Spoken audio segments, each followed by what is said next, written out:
We have realized of late that many people on your planet, when we talk about the concept that everyone is a reflection for everyone else, have a misunderstanding of this concept. For many people on your planet have thought that when they attract someone into their lives, that the issues that that person brings with them is a one-to-one direct reflection of the issues in the person who has attracted them. And this is not necessarily the case. When we talk about the idea that everyone is a reflection for everyone else, there are many ways in which to understand the concept of someone being a reflection for you. Because you can ask, a reflection of what? Reflection doesn't mean like a mirror that you're seeing exactly in them what you contain. Now, it's always a wise decision to look at what people bring into your life, what you have attracted both in people and in circumstances into your life, and to determine whether or not there is some advice or information that you can apply to yourself in this scenario that you've attracted that would help you improve yourself, better yourself, transform yourself. It is always wise to be humble enough to know that there may be information for you in what you have attracted that can help you change in a way that will allow you to be more complete, more fully representative of your true self. At the same time, if you can determine with honest self-investigation that the situation or person you have attracted in your life that seems to have certain kinds of fear-based or negative issues or things that don't necessarily seem to be relevant for you immediately can still be a reflection of your willingness to be of service and assistance to someone else by helping them understand that there may be another way, another path, an alternative method, or other information they have not considered that can help them make the changes they need to make in their lives. So the idea is to understand that when we talk about everyone being a reflection for everyone else, we don't mean that what they have is necessarily what you have. A reflection can still be indicative of your willingness to be of assistance, to be a guide, to be of help in some way, shape, or form, to provide alternative ideas, helpful ideas, tools that they may not have considered, to help them change in the ways that will allow them to bring through more of who they truly are and to align with their higher minds. So please understand that the idea of reflection is multidimensional, and you have to have the honest self-investigation to be able to tell whether or not the people that come into your lives are actually reflective of something you need to know, or whether it is simply reflective of your willingness to be of service to them in some way, shape, or form. So we thank you for allowing us to clarify this idea of what it means for everyone to be a reflection of everyone else. And we ask you now, in what way may we continue to be of service to you? Please begin with your dialogues and your questions if you wish. Dear Bashar, good afternoon. This is Alexandra from the UK, and my question is simple. I have a difficulty to get over the challenge of feeling unworthy. It is with guilt. It has been my best friend since a long time. So I know I've followed you a while now, and I know that you say, what do we benefit from having these things hanging over us? And I cannot find the answer in me. So am I lying to myself, or is it a blind spot? And I thought, Bashar is so wonderful, maybe he will know. Thank you in advance. Bye-bye. Well, the idea again is that you don't hold on to anything that you don't believe you're getting something out of. So what benefits do you believe you're getting by holding on to guilt? Guilt, in a sense, like anger, when it's in its natural form, is simply a mechanism that exists within you to let you know when you might be out of integrity, out of alignment with your true vibration. That recognition is enough to allow you to then decide, all right, I'm going to choose to bring myself back into alignment. I'm going to change my behaviors, my beliefs, my actions, whatever, that will allow you to bring yourself back into alignment. But the idea of continuing to feel guilt or anger is then the continuance into self-judgment, finding yourself undeserving, unworthy, simply because you allowed the mechanism to inform you when you were out of alignment, and now you are in recrimination and self-judgment about having been out of alignment instead of bringing yourself back into alignment. So people that spend time in guilt, wallowing in self-pity, are getting something out of it. Otherwise, they wouldn't continue to do so. So you may be afraid of realigning yourself because that may seem scarier than simply wallowing in something so familiar as guilt, which gives you attention and allows you to play the victim. So the idea is to let go of victimization and victimhood and allow yourself to move forward using guilt and anger as a mechanism to simply inform you when you have been out of alignment, and then have the ability to bring yourself and the willingness to bring yourself back into alignment and use guilt in a positive way and anger in a positive way, rather than simply continuing to wallow in it because you're afraid to move forward. Good Ooh, day. how exciting. Thank you, Bashar, for this perfect reflection All for right. Thank today. you. Thank you. So I am understanding more how everything is my reflection, and it's this beautiful dance between illusion and truth, and everything is just source energy working in harmony just to show me what needs to be realigned. I feel that the subconscious belief barriers that I'm working with are mostly with powerlessness, and I'm I'm wondering with if my vibrational signature, what is reflecting that's creating my dog's reflection towards my daughter. Um, if you could alliterate that. You will have to be more specific. She was kind of getting a little bit aggressive with her. So I was wondering what was it within me that was creating that experience? It may not be within you. It may be within your daughter. Oh, okay. How old So is your daughter? she's almost 10 months. All right. Well, the dog may be exhibiting the idea of the introduction of a new family member, finding it to be uncomfortable since the dog does not necessarily understand where the dog fits into what you may consider to be your family pack. So if you can explain with imagery telepathically to the dog that the position of the dog has not been usurped, that the dog can allow itself to understand the position it occupies in the family pack, then it can settle down and accept the new member as not being someone who will replace the dog in terms of the dog's natural position in your pack. Okay, thank you. And just through telepathic imagery. Through imagery, you can reassure the dog by having the image of everyone being in harmony in the pack and everyone being in their proper position and not being left out in any way, shape, or form. Beautiful. Thank you. That's wonderful. Thank you. Um, I was wondering also, with my cat who recently transitioned to spirit world, what was my reflection to her and vice versa? Well, again, you need to be very specific because cats usually represent your ability to stretch your senses into the spirit world, to see things more holographically and multidimensionally as they perceive things. So can you say that the cat did that for you, that you were able to use the cat's energy and perspective to explore the idea of your own spirituality and extend your senses in multidimensional ways? Absolutely. Thank you for the reminder.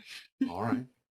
um, Again, with reflections, I was curious as to rituals that I've been performing, aka permission slips, when I'm doing these rituals, am I reflecting to myself like a process to center myself, or am I actually invoking these spirits? I guess I just need to know. Well, again, it depends upon what you believe you're using the ritual for. It can Yeah. be in either direction, and it can be both, Okay. because beings are paying attention to what you're doing. If you are using it because your belief system says you need that particular permission slip to increase your ability to perceive communication from the spirits, then that is what it will be for. If you are using it to center yourself, that is what it will be for, because it's up to you to determine what it is you're using any permission slip for. And it can be both simultaneously, because centering yourself can make you more receptive to communication from spirits as well. Okay. Thank you. I just that rang true. Thank you. All right. During one of these rituals, I felt these spider webs kind of go around me. Maybe I'm delusional, but was that real, or it was during a It phone may call? have been contact by a spirit. Sometimes the electromagnetic energy is a very light form of physical materiality and can feel like a gossamer web brushing across you. So it can simply be the effect of a spirit, in a sense, touching you, and you being sensitive enough to feel the very light material that spirits are using to create a connection to physical reality. That's exciting. Um, I've been playing with uh, a being who's located within the earth, and I just wanted clarification if Do that you that mean was. in another dimension? Yeah, my process is how I do it is I kind of go into the earth and I bring her flowers every time. So I was just wondering if that was like a real being or part of myself. Well, anything is a part of yourself, because remember, you're creating your version out of your own energy to interact with anything. It doesn't mean that another being is not real, even though you're creating your version of it. But what you're interacting with is your version of it, and Right. interacting with the other being through your version of it. Our sense is telling us that what you're doing is interacting with an elemental. Oh, cool. Oh, I love it. Okay. Thank you. Yes. Um, when I'm feeling these presences at nighttime, I'm feeling more at nighttime and it kind of gives this fearness. Anyways, I was just wondering, am I feeling them physically or am I feeling them telepathically? You are feeling them energetically, because again, the idea is exposure to the energy of a different level of reality can bring things up within you that you haven't integrated, and that may be where the fear is coming from. We are going to talk more about this kind of interaction and humanity's reaction to it in some of the upcoming transmissions in your November and December months. Yay. Thank you. The hybrid child. Oh, in my last oh, sorry. There was this creature in the ocean after a comet went through, and me and my cousin Shane, it was a few years ago in May, I believe, in the summer, a comet went through, and then there was You this, mean pass through your weird, solar system? yes. But then there was like this weird creature in the ocean that was kind of luring my dog into the water. What are you Um, describing as a weird creature? it was just scary, I guess, and it was like had like a long tentacle, so it seemed very prehistoric to me. Uh, Maybe it wasn't what I So when you thought. say luring your dog, you simply mean the dog was interested in it? Well, my fear popped up thinking that it was luring it into the water to eat it, but that could have just been my fear. It was just your fear. Okay, thank you. There are collections of certain kinds of small microorganisms that can actually bond together to form long worm-like, tentacle-like structures. Oh, how interesting. Thank you. In our last communication, you told me about these hybrid children that were interacting with moving the stroller.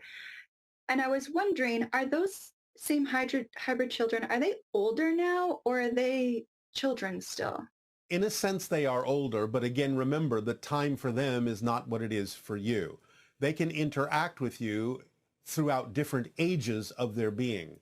So in one moment, they may be the younger versions, and in another moment, they may be the older versions.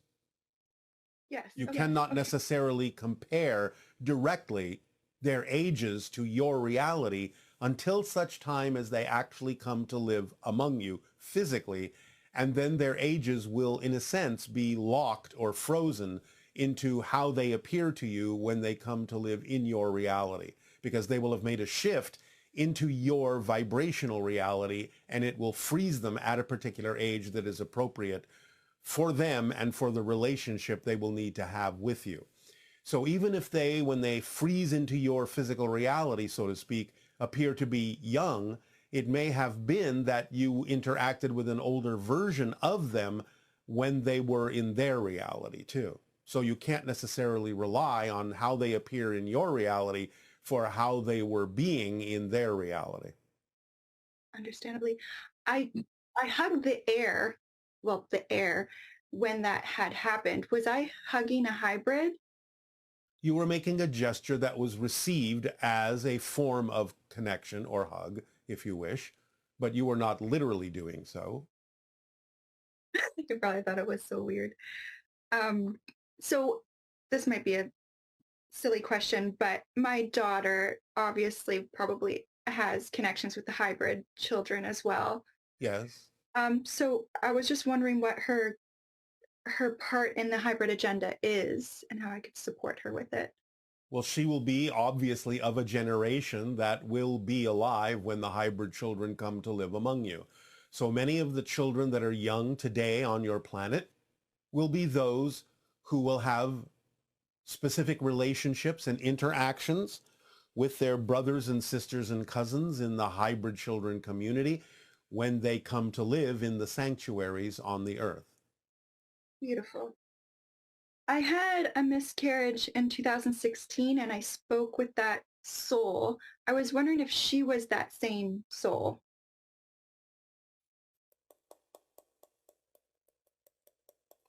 In a manner of speaking, yes, but she is more than that now. Mm, perfect. Um, how many times have I been pregnant and successful with a hybrid child? I am not allowed to tell you that. That's okay. I can't help but ask. How can we reflect better questions to utilize our interactions with you to the fullest of our capabilities? Follow the formula. You will be inspired to know what you need to know and to ask what you need to ask in the proper timing. Thank you, Bashar. The circumstances and situations that will synchronistically crop up in your life will give you the ability to know what subjects are important for you to talk about at any particular moment that you may be interacting with us. Wonderful. I just wanted to make sure that we were still up to the standards.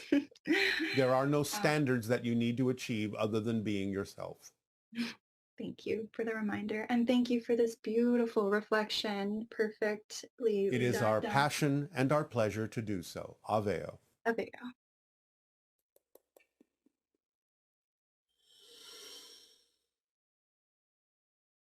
Hey, Bashar. I was wondering, what are the key beliefs that every person should have? So if you could, just wipe the slate clean and start a person from scratch, what are those key 5, 10 or more beliefs and then definitions that are absolutely critical for someone to be happy, healthy, and live a good life? Also, how do you know, what's the best way to kind of go about overwriting and instilling those beliefs? And then how do you know once they are fully believed in and part of their being? Thanks for your time. They become integrated within the synchronicity that happens in your life. When you fully integrate a belief system, you will know it because your life will change to reflect it. And you will be less likely to believe anything else because you will now have the reflective experience of the new belief. that constantly happens in your life. It creates a kind of momentum that actually makes it seem unnecessary and illogical to go in any other direction. But the idea of following the formula will help you get in touch with whatever beliefs don't work for you. In humanity, some of the fundamental fear-based and negative beliefs have to do with your sense of worthiness and deservability and empowerment. You are all worthy. You are all self-empowered. You are all connected to Source. You are all a reflection of the infinite. You are co-creators. You create your reality. It is an understanding of these principles that will allow you to function in a more holistic way as a self-empowered being in your lives. And when you start functioning that way and following the formula as precisely as possible, synchronicity will reflect that to you in the events and situations that happen in your life, and you'll be able to take advantage of them to positive effect no matter what happens. So it is that ability to know what state of being you prefer to be in, regardless of what's happening around you, that becomes one of the hallmarks of being centered within yourself and being aligned with your higher mind. Hi, Bashar. Good day. So my question centers around discernment between manifesting versus having a premonition. So long story short, when I was little, I saw a horse race on TV that was somewhat traumatic for me. A horse was getting ready to run, tripped coming out of the gate. After the initial assessment, they thought the horse was fine. The horse was permitted to run. At the end of the race, I don't really recall all the detail, but the horse was euthanized on the track, and I had this very vivid memory of that. So fast forward to about 15 years ago now, I never watched a horse race since. I wouldn't have let myself. It was just I did something I couldn't do. So I watched a horse race. I was very nervous about it because the same visual from what I had in my memory was playing out in my head. And my friends were like convincing me that not that powerful. I can't recreate something like that, and don't worry about it and just enjoy the horse race. So I did. And the horse race went beautifully and fine. There was another horse race 2 weeks later, and this horse literally played out scene by scene like the memory in my head. He tripped coming out of the gate. They gave an initial assessment. They said he was fine. He ran the race or part of the race. He broke his leg. They didn't euthanize him on the track like in my memory. They were able to do multiple surgeries. They thought the horse was going to be fine. And then I had a horrible, I don't know if it was a premonition or I hope it's not a manifestation, but dream, very, very lucid dream. And I was caressing and stroking the horse's face as it was laying down on the ground and being euthanized. And I woke up in a very panicked state, and I had been crying. It seemed like forever because my whole body was wet. My face was wet. My pillowcase was wet with tears. And I was very worried about the horse. So I called my mom and in a panic and asked if the horse was okay. And she was like trying to urge me to calm down. Said the horse is doing great. They've got webcams on him. The horse has never been better.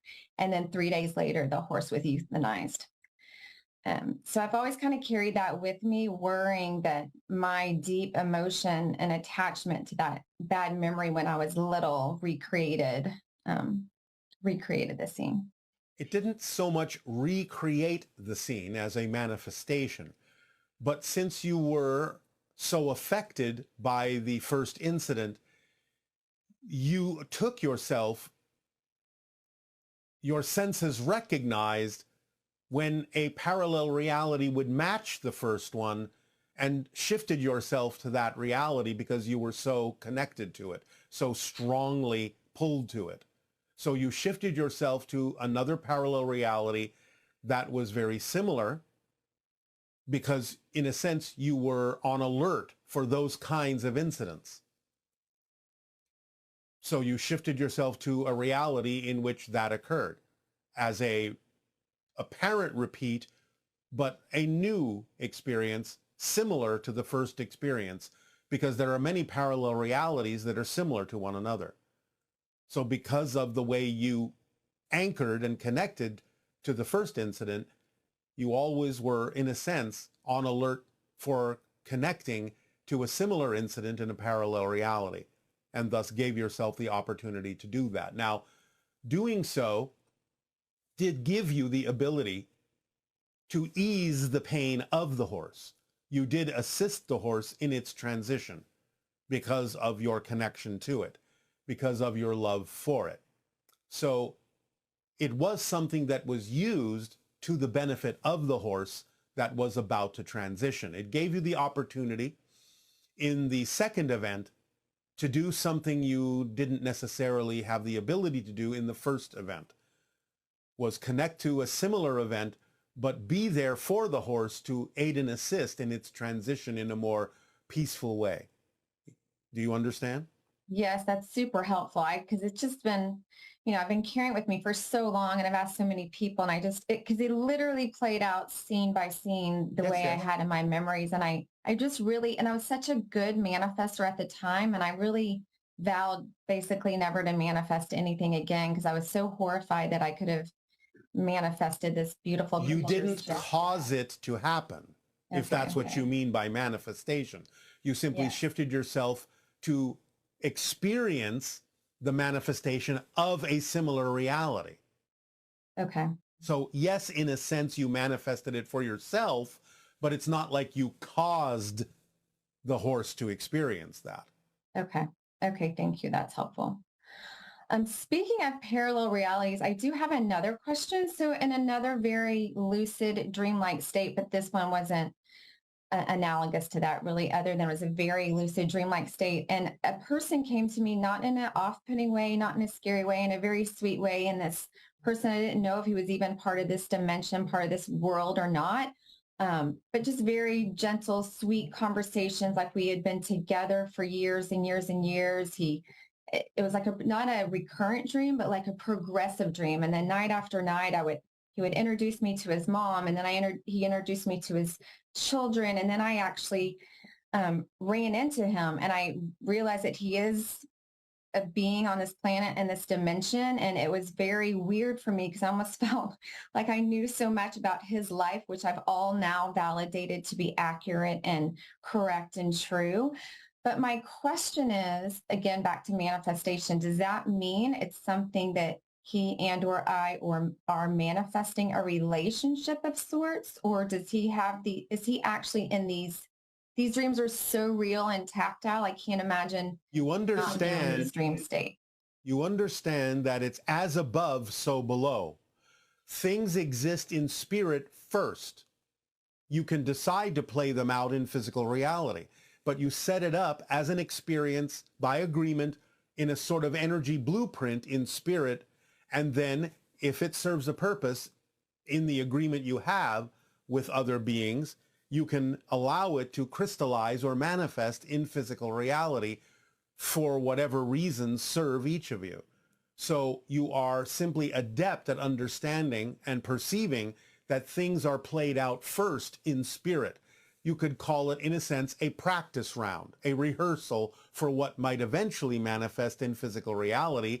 And since you're sensitive enough to perceive the rehearsal level in spirit, you have the advantage of having information that you carry with you into the manifestation when it occurs by agreement in the physical lives as well. Does that make sense? It does. Thank you. So does he have awareness of these dreams as well? To some degree, but again, he may not wish to have that memory when he realizes or manifests it in physical reality.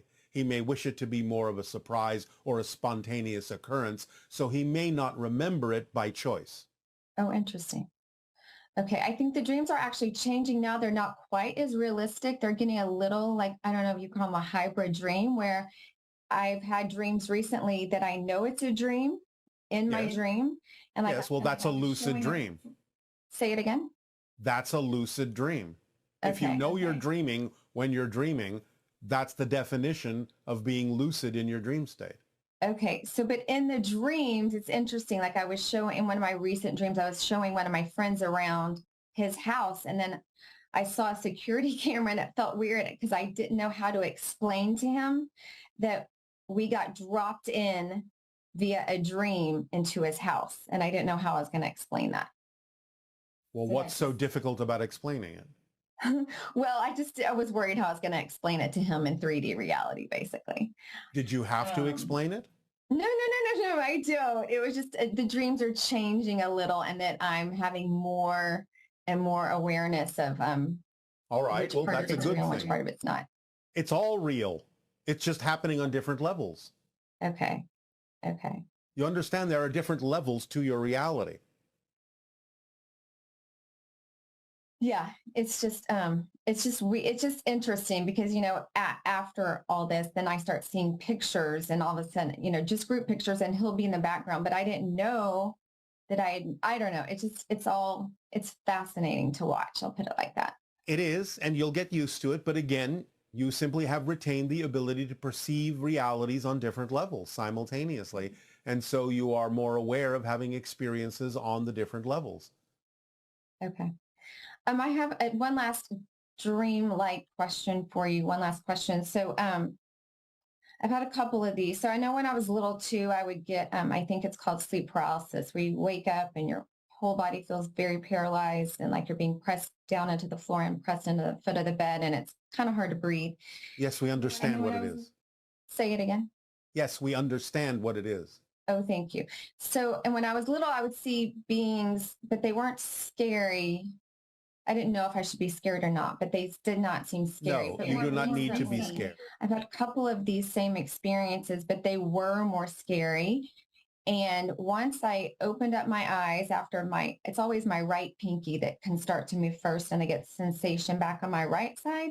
And it's like someone or something was shining this, but I was awake, but neon bright flashlight in my eyes, but then I fell back asleep. But then I get the sensation again of the sleep paralysis and I could wake myself up. And this time I don't know, there was going to I knew it wasn't real. I don't know.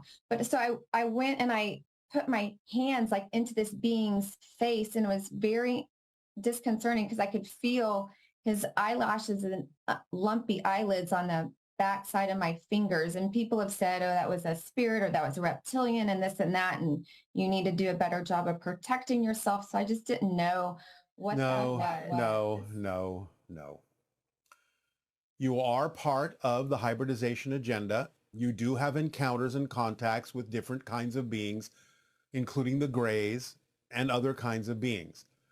But it's only scary now because you're more of an adult that is containing more things that you need to integrate within yourself. The idea is that, again, the paralysis is often a way of stabilizing your energy so that when you are shifted to another reality, you don't go flying off into the ethers. It's a common side effect of shifting from one reality to another, because the idea is the paralysis is an indication that you're trying to move in your typical reality, but you're not in your typical reality fully, and therefore you can't move because you have to move differently in the alternate reality. Sometimes you are shifted by these beings into that alternate reality, and the transition from one to another can cause the sensation of this paralysis because you're not really sure what reality you're in anymore and don't know how to move where you are.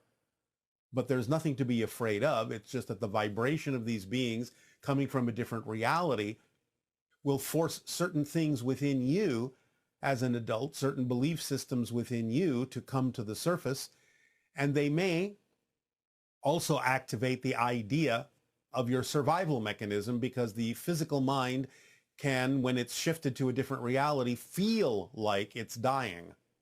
This is something we're going to explain more clearly in a couple of upcoming transmissions. Thank you so much. There is nothing to be afraid of. Thank you. Thank you very much. Because I've been better at that recently. Last question that I have for you is much more lighthearted. I know as many of us here, I've been very touched by experiences with dolphins, both on this plane and meditation type states, and whales and those type of beings who I think are just so magical and whimsical. And I've been taught over the years, I don't know if this is true, that they're here to hold the vibration of the planet until we can do so.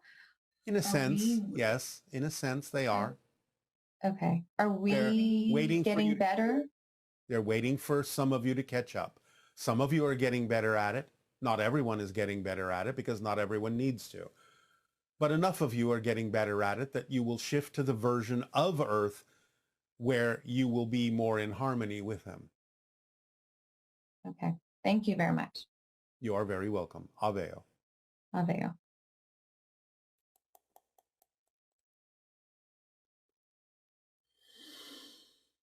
Hi, Bashar. My question is, do we all have the ability to channel higher beings, as Daryl does for you? Or do we have to reach a certain stage of enlightenment before that opportunity happens? Or is it something that we can just simply tune in and tap into? Thank you. Not everyone needs to channel other beings, but everyone can channel, whether it be the idea of an artistic expression, or whether it be another portion of your own consciousness or your own higher mind. When you are doing what you love to do, you are in a channeling state. But whatever it is you bring through from that state doesn't necessarily have to be a connection to another being. That is simply something that is made by agreement. It can happen. Everyone has the general potential for that, but not everyone has made an agreement to do it that way.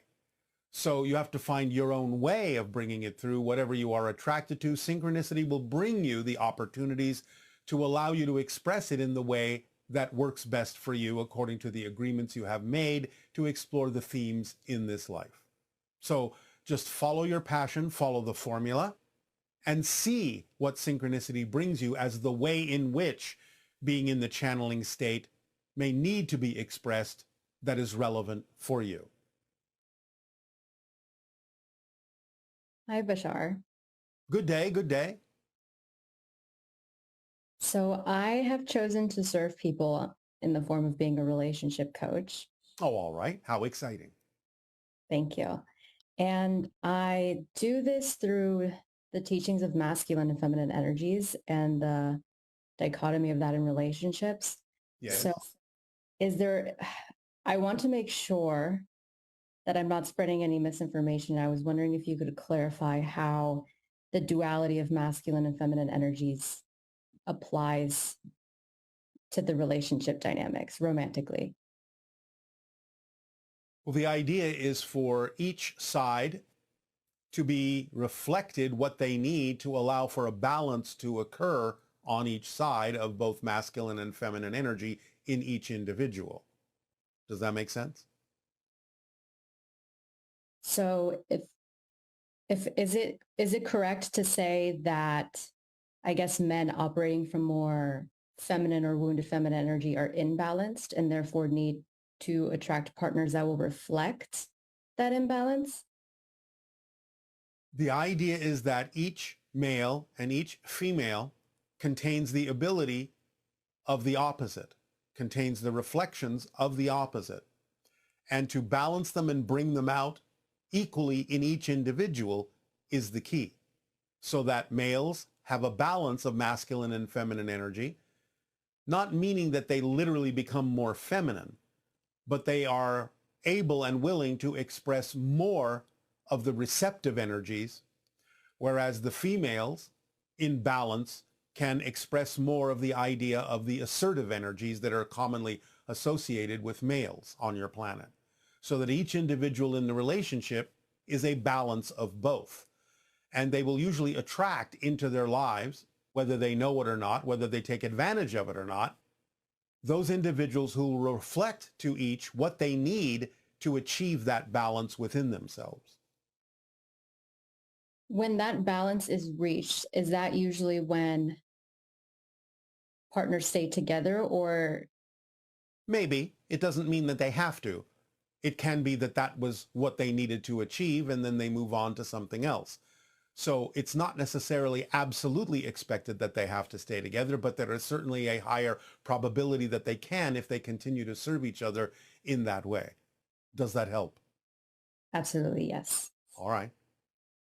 Is there a technique or strategy that I can use as a coach in my one-on-one sessions to best reflect back to my clients what they need to know at that time to help them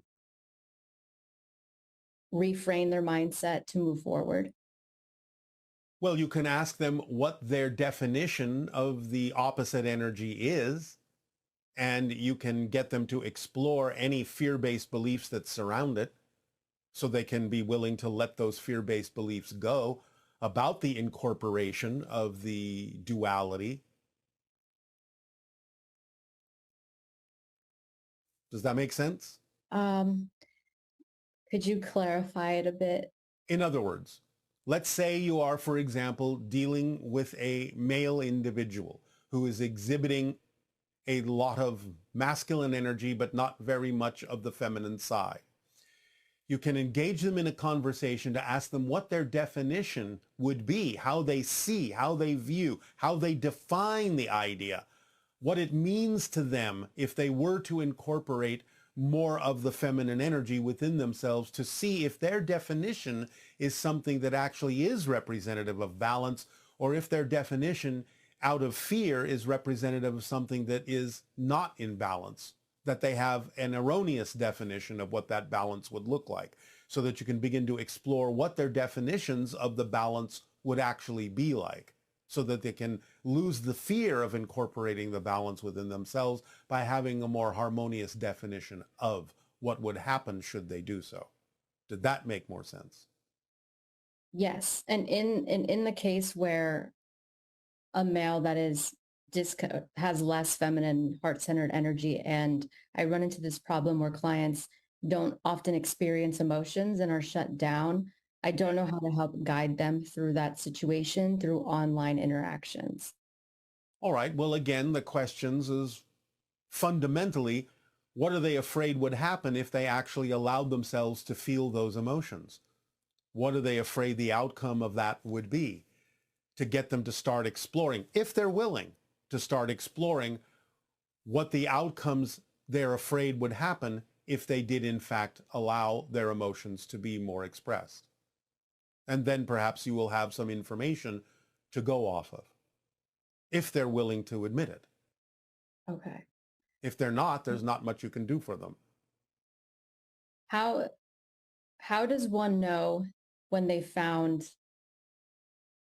that partner? So I know I've seen a video where you said that the purpose of relationships is to reflect one another, what one needs to know to become more of themselves. How do you know that you are the version of yourself that is ready to commit and has learned that lesson?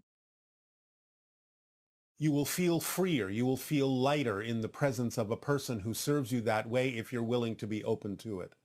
You will actually feel more like yourself. You have heard this phrase on your planet uttered in those kinds of relationships where people say, I feel more like me in your presence. I feel I can be expressive of who I truly am when you're around. That kind of feeling is usually a reflection of when someone is serving you to be more of yourself, because they are not judging you. They are accepting you for who you are and accepting whatever processes you may need to go through to discover more clearly who you are. And so that usually translates as feeling free to be yourself in that relationship, whatever that means at the moment. Free to explore being more. It's a lightness of feeling. It's a lightness and feeling of freedom. Okay. Does that help you at all? Yes, that was very beautiful and poetic. I loved it. All right. How accurate is using astrology? Is it something depends on the person. It depends on the person. Remember that all things in physical reality are permission slips. Some permission slips work for people and some don't. It depends on whether it aligns with your belief system.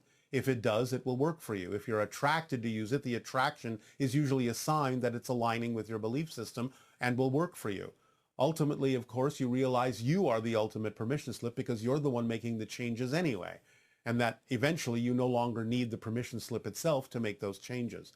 But it can illuminate sometimes and reflect to you some of the things that are going on within your consciousness because you believe it is something that can work for you. So it depends on the person and what their belief system is about that particular permission slip. And remember, all those things are reflections. They're not causes. Okay. My last question is, what do I need to know at this moment that will help me in my journey of helping others through what I do? What you need to know is that a healer simply provides an opportunity to explore options that the person needing to be healed needs to match and align with in order to heal themselves. A healer never heals anyone directly, but they give the person the opportunity to heal themselves. Whatever a person does with whatever it is you share with them is none of your business. You have done all you can just by providing the option and the opportunity to match the frequency you're giving off in order for that person to decide to heal themselves. It's not that they have to do that, and many people may come to you with different agendas, including the inability to heal themselves. So you have still given them what they came for. So you have to relax the idea that you need to heal everyone and save everyone, because you can't do that. You can only provide them with the option that someday they may incorporate within themselves when they are ready to do so. Does that lighten the issue for you? Yes. Thank you so much, Bashar. You are so welcome. Aveo. Hello, Bashar from Switzerland. I had a question regarding the hybridization agenda that you mentioned, that we can choose to become the sixth hybrid race. And I'm asking, what is so beneficial for us to become this hybrid race, since we are mixing our DNA with a race that went through a negative path? Of course, they went through a big transformation, but what are we gaining from becoming this hybrid race? Since we are receiving a lot of downloads and information from you, but in terms of the DNA exchange, what is the win situation for us? Thank you for your reply. Have a nice day. You have a misunderstanding. You are not mixing DNA with a group that went through a negative path. You're mixing with the hybrids who have never experienced that path.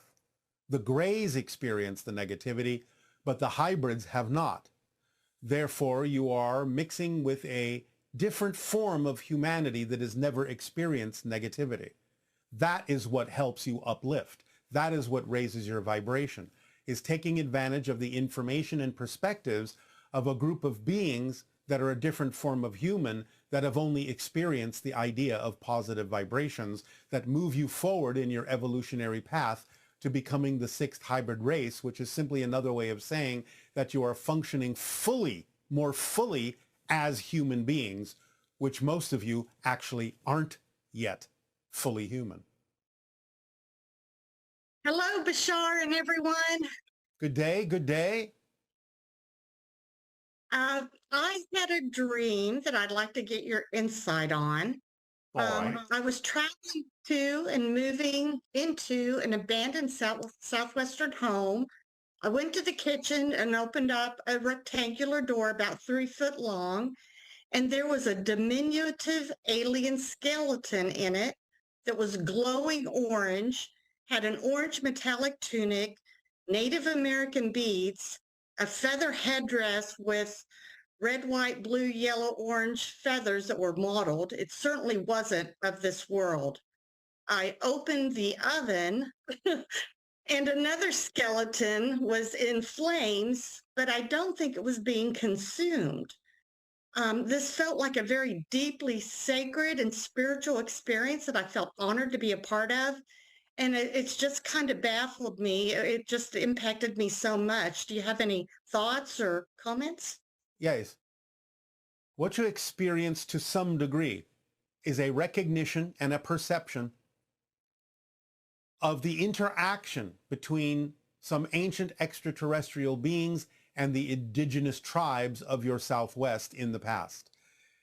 Many indigenous tribes, many indigenous peoples on your planet have had contact with extraterrestrial and extra-dimensional beings for hundreds, if not thousands of years. The irony is that while many people on your planet are waiting for open contact, many indigenous peoples have had open contact for quite a long time. It's just that in their cultures, they don't necessarily share that readily with other cultures who don't know that's going on. And in the cultures that don't know what's going on, their belief systems often prevent them from accepting the fact that that's been happening in the indigenous cultures. So on one level, you're perceiving the fact that this has been going on for quite some time.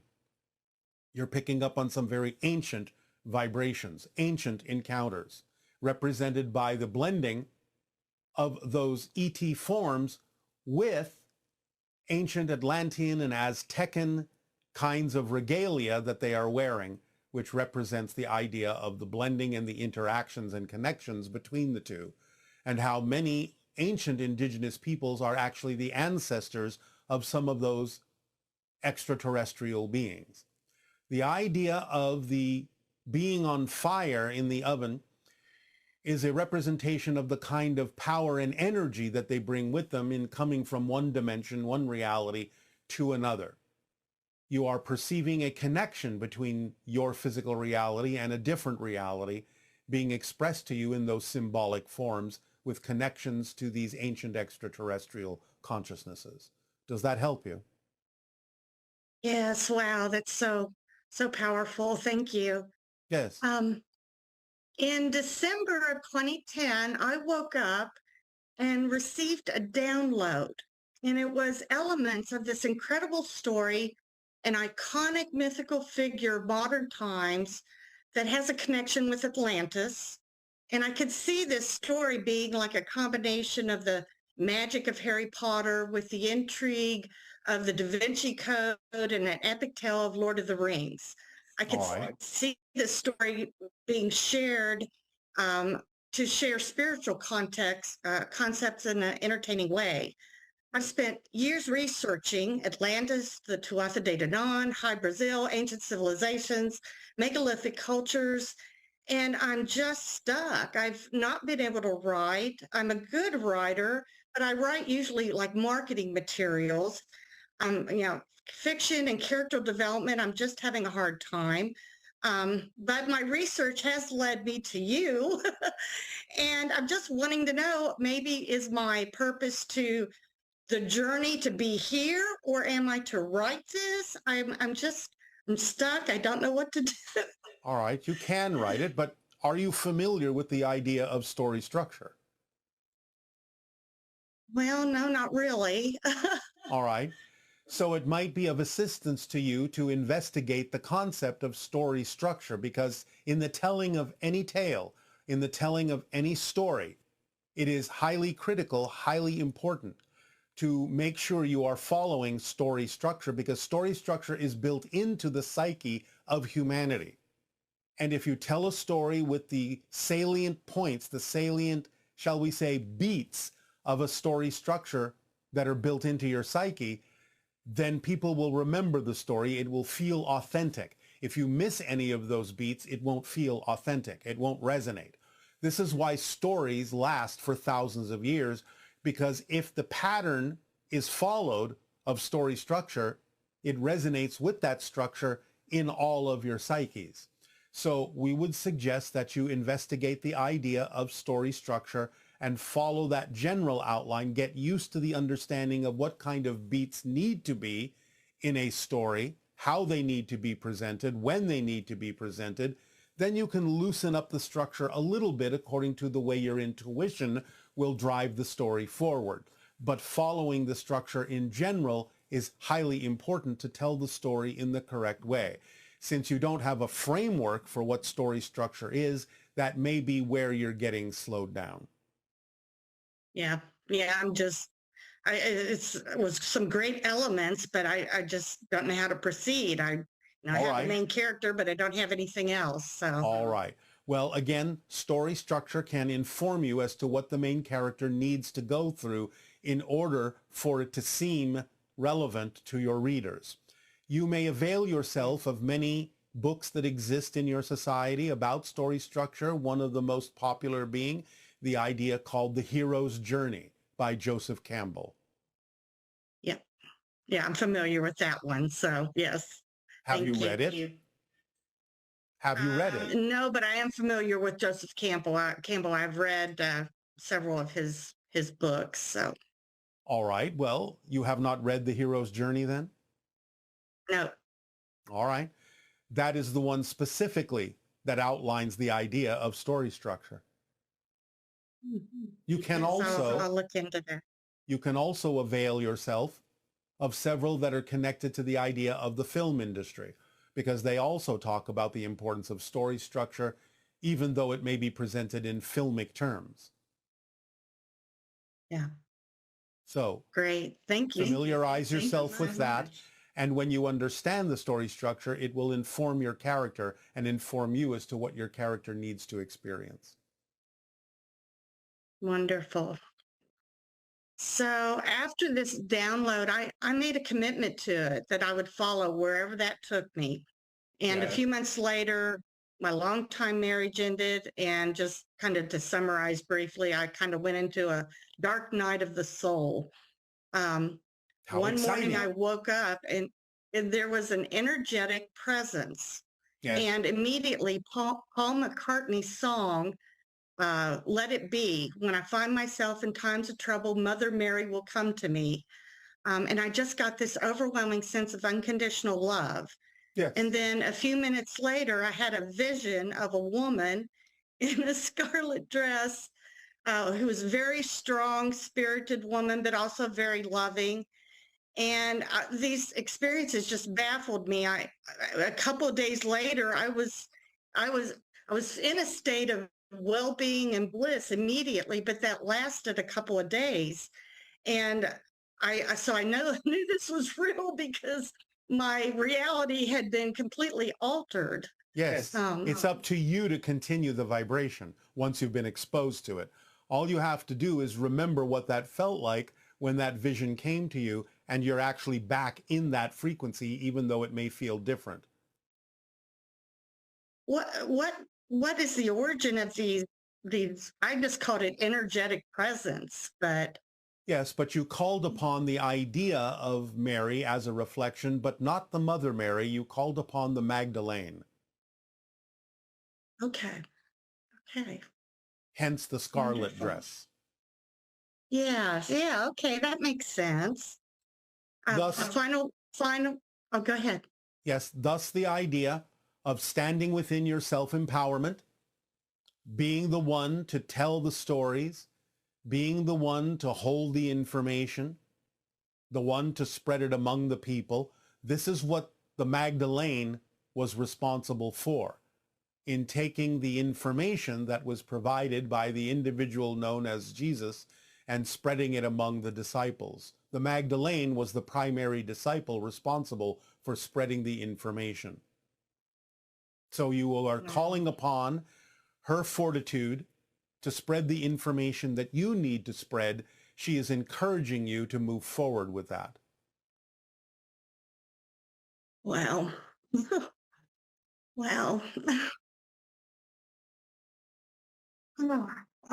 final question. Yes. So I live in an area in Southern Illinois that's nicknamed Little Egypt. Yes. We have towns named Luxor, Thebes, Karnak, Cairo. Comically, also, I live in a town that had the motto, hub of the universe. Yeah. I live in a small town. I'm not Midwest, not hub of the earth or galaxy, hub of the universe. Yes. Is this just small town egocentric thinking, or is there something to this and the Little Egypt theme? You know there is something to it, and that's why you're there. So it helps you with your connections, the connections you have made to aid and assist you in this life to move forward in your themes of exploration and your expression of your passion. So it gives you a kind of a center balance point from which you can expand yourself, from which you can express yourself. So it is usable and recognizable as the energy of a vortex that you can draw upon to center yourself, balance yourself, and come from your center to be the hub of your universe. Awesome. Thank you so much, Bashar. I'm so grateful. I'm grateful for our community here. Our deep appreciation to you as well. Please move forward with your truth. Thank you. Good day. Hi, Bashar. Quick question. At a session with you, you confirmed that I had hybrid children and that I was being taken by the Greys. I went to a hypnotist to try to have some memories of any of those instances. There was nothing that came up. I've watched shows where people had remembrances of being on a ship and having DNA taken and had scary experiences. Was I just not supposed to remember any experiences? Was all the memories erased, or what happens in those instances where you can't pull up any information? Thank you so much. It may be that it is not appropriate for you to remember certain incidents. At the same time, it may simply be engineered to be time released within you, so that when you do begin to remember, it gives an indication of when you may be ready for more information, like a barometer of how close you are to being more conscious of the contacts that will occur in the future. So you can try to retrieve these messages and memories that you were given in those experiences. If they don't come, don't worry about it. If it is necessary for you to know, you will know when the timing is right. If it isn't necessary, you won't know it. But that doesn't really matter, and it won't stop you from experiencing the contact. Just keep moving forward in your life. Follow the formula. You will raise your frequency, and sometimes raising your frequency will give you the ability to remember things that have happened in the encounters you may have had. Good day, good day. My question, burning question is this. My mom and I were very close. I dream of her quite a bit. She passed in 2020. She went willingly and peacefully, meaning she had a stroke and didn't want to pursue fighting so much. She was 98. Yes. She did not want to linger. Yes, we understand. She was ready to go. Is she communicating with me? Because yes, I feel she is. Yes, many spirits will. And very often it will happen in the dream state because your physical mind is kind of out of the way. And therefore it's easier for them to reach you in the dream state. But also look towards synchronicities that remind you of her. Those can also be representative of a communication from spirit. You never lose anyone when they transition over. It may be even that they are even more capable of helping you from the other side. So pay attention to the signs and symbols, because many people receive communications from spirits more often than they think. And my dad, I wasn't as close, but I do dream about him. If, for example, I had a relapse and I dreamt about him the very next night, meaning I had a problem where I could have been hospitalized, but he came into my dream. Is he doing the same thing? The spirits are always there for you. Remember, it's easier for them to know what's going on with you than it is for you to know what's going on with them, because they have a much broader view now. They will always be there to assist and guide you in any circumstance in your life where you need their help. And since I'm so happy that you're taking all these calls, but okay, so I am Black and my husband is white, but his mom and my mom got along really well. And I dreamt that they had met in the spirit world. Is that everyone that is physical starts in the spirit world, and you make these agreements, especially when it involves close family ties. You may be experiencing the physicalness of soul families. All of this happens by agreement in the spirit before it ever happens in physical reality. So anytime you experience a close relationship of any kind in physical reality, it is representative of a relationship that exists in spirit. Thank you so much. I have one more. It's on off questions. I wouldn't have asked it, but I was asked to ask you to ask it. Yes. So here it is. Is there a Jersey devil? There are many different kinds of beings that are interdimensional. Yes, it does exist, but it is something that can pass sometimes into your reality and out of your reality. There are many forms of elemental beings and dimensional portals through which different kinds of beings can temporarily pass into your reality, but more often than not, they will pass back into their own reality from time to time as well, and only pay a temporary visit into your reality. So yes, the being does exist, but it comes from a different reality altogether. Okay, I'm busy. And I heard you say something to somebody else about using your passion and following your passion. Yes. Is that because that's what I try to do? So yes. It's important because your higher mind, your non-physical higher mind, is attempting to guide you in your physical life. The idea is that it sends you messages and energy in the form that your body translates as the sensation of passion. So you know that it's telling you this is your next step. This is the next thing to do. This is who you really are. This is what you agreed to experience. So when you act on your passion, you're responding to the higher mind's message and saying, yes, I heard you, and I'm willing to take the actions necessary in physical reality to prove that I heard you and to be my true self. And then the higher mind can send you more opportunities to act on your passion. But you have to follow the whole formula, because it is acting on your passion to the best you can, with no insistence or assumption as to what the outcome ought to be, staying in a positive state no matter what happens so you can get a benefit from it, and examining your belief systems and letting go of the negative and fear-based ones. Those 5 steps are the entire formula that will allow you to align with your higher mind in the best possible way and allow you to be most representative of your true self and your true vibration while you're experiencing a physical life on Earth. Thank you, because I do want I want to write a book. I'm in the midst of doing it. And there are a couple of other things that I want to achieve before I go. And yes. I'm hoping to do that. I really am. Right. So you have encouraged me. All right. We always give you unconditional love and unconditional encouragement to follow your passion, act it out, because the actions you take are the language of physical reality. Because you are physical, experiencing a physical reality, action is the language of physical reality. So doing the things that are representative of your passion is what makes the difference in your world and allows others to receive the benefit of those actions, of those gifts that you have to give. Yes, I have 7 grandchildren that I hope to have benefit from whatever I do and whatever I've left behind. All right. So well, thank you so much, Bashar. You can stop hoping and just do it. Someone will benefit. Okay. Thank you so much. I can't tell you how lovely this is. We are very grateful and appreciative of your interaction with us. Good day. Aveo. Good day.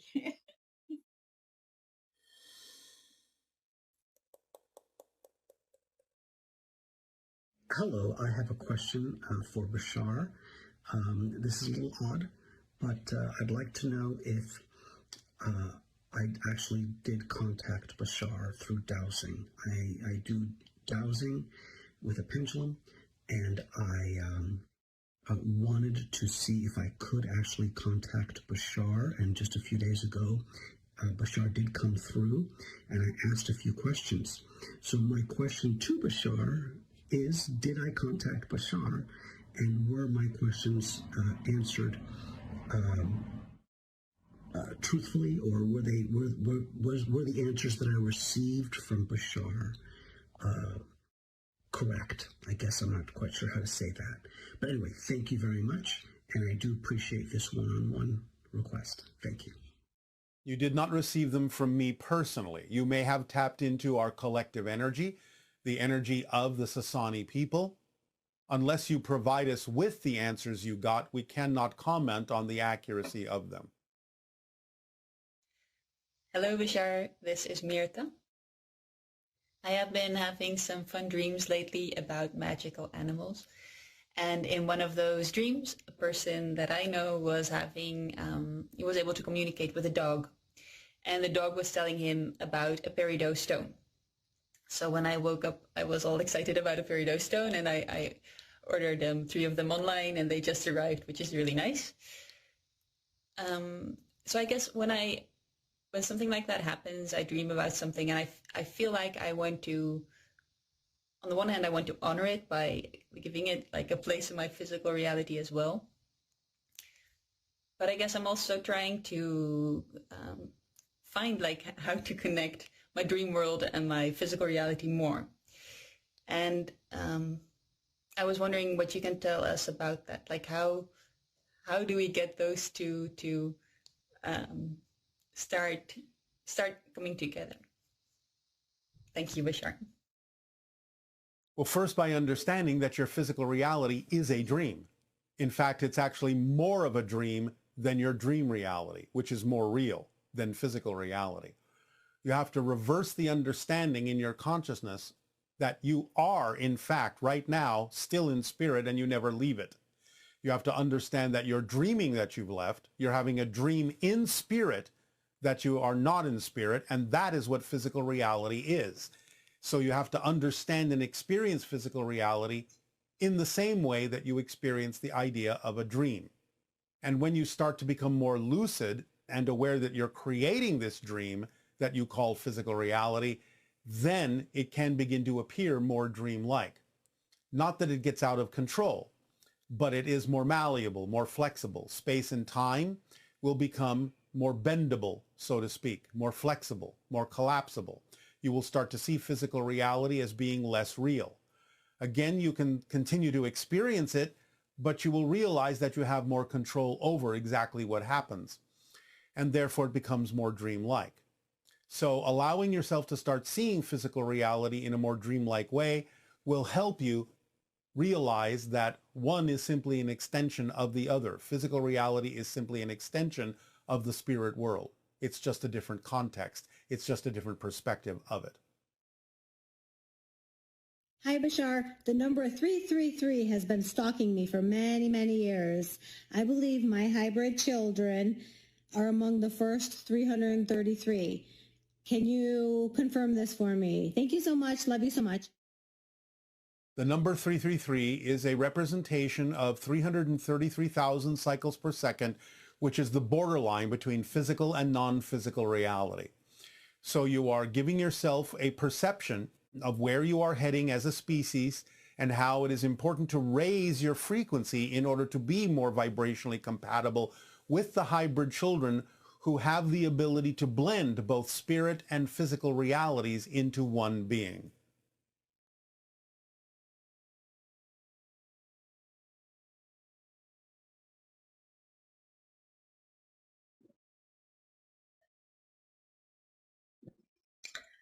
Hello, Tadeo. Nania.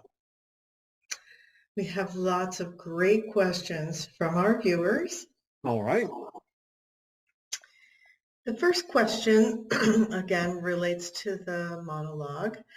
How can we navigate reflections in the world that appear misaligned with our true selves, automatically internalizing everything? The idea of handling it alone and feeling responsible for the entire world seems like excessive pressure. You are not responsible for anyone, let alone the entire world. You are only responsible to them to be yourself. Reflections that come to you, that show up in your life, that may be vibrationally incompatible with what you prefer, is not always a one-to-one reflection indicating that you are dealing with the same issues. The idea may be that someone is coming to you in your life because the reflection is that you're willing to be of assistance to them, to help them, to give them more options, to choose different things that may work better for them. So this is one of the great misunderstandings that people on your planet have about this concept, is they think that just because someone shows up in your life that may be reflecting certain kinds of vibrationally incompatible or negative or fear-based issues means that you are harboring the same things. This is not the case. You have to discern whether or not whatever they bring to you, whatever shows up in your life, could be information that would be applicable in your life that would better you. But you get to decide with honest self-investigation whether or not that is the case. And if you find out that it isn't the case, then the reflection is simply that you have been willing to allow someone vibrationally incompatible into your life to be of assistance to them, to give them the option to change their frequency, to be more of who they are, to be of help to them by offering them more opportunities, more pathways than they may have considered. So that's what is meant by reflections. It isn't, again, just a one-to-one idea. Okay, that's very helpful. Can you speak about discernment in a world of reflections? If everything and everyone is love reflecting back at us, can we just trust and believe everything that's reflected to us by the world and others?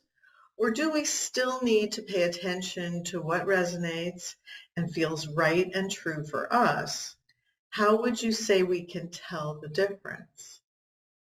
Again, when you have honest self-investigation and hone your skills at being able to tell the difference between what is vibrationally compatible with your core essential frequency and what is not, then it will be easy for you to discern what is true for you and what is not. Again, you may attract things into your life to test yourself to see whether or not you are willing to stand up for what you know is true for you. But again, you have to have honest self-reflection and self-investigation to know the difference between resistance to what is true for you or acceptance to what is not true for you, to find out why you would accept something that is not true for you or why you would resist something that is. Once that is clear, then you will have keener discernment about what is vibrationally compatible with your truth and what is not.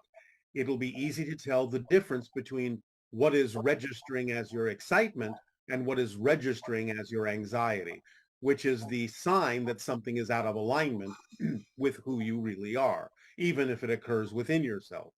The ability to tell the difference between excitement and the vibration of anxiety is the key. And again, honest self-investigation will improve your skills at telling the difference. And can you talk about how and why we get different kinds of reflections of the people in our lives?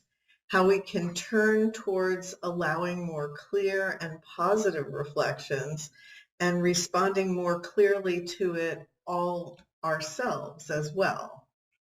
Again, it's not about insisting on more positive reflections because, again, it shouldn't matter what happens because you will always get a benefit out of it if you stay in a positive state. This is the fourth principle of the formula. So it's not just about getting positive reflections because this is the time of choosing. This is the time of allowing yourself to see all different forms of choice, all different consequences of choice, so that you can determine for yourself what you are vibrationally compatible with and what you're not vibrationally compatible with. So it's not just about only seeing positive reflections. It's about using the reflections in a positive way. That's very helpful. All right. Can you talk about how we can best forgive ourselves and others for the reflections that have seemed painful, overwhelming, or confusing to us and allow things to be clearer?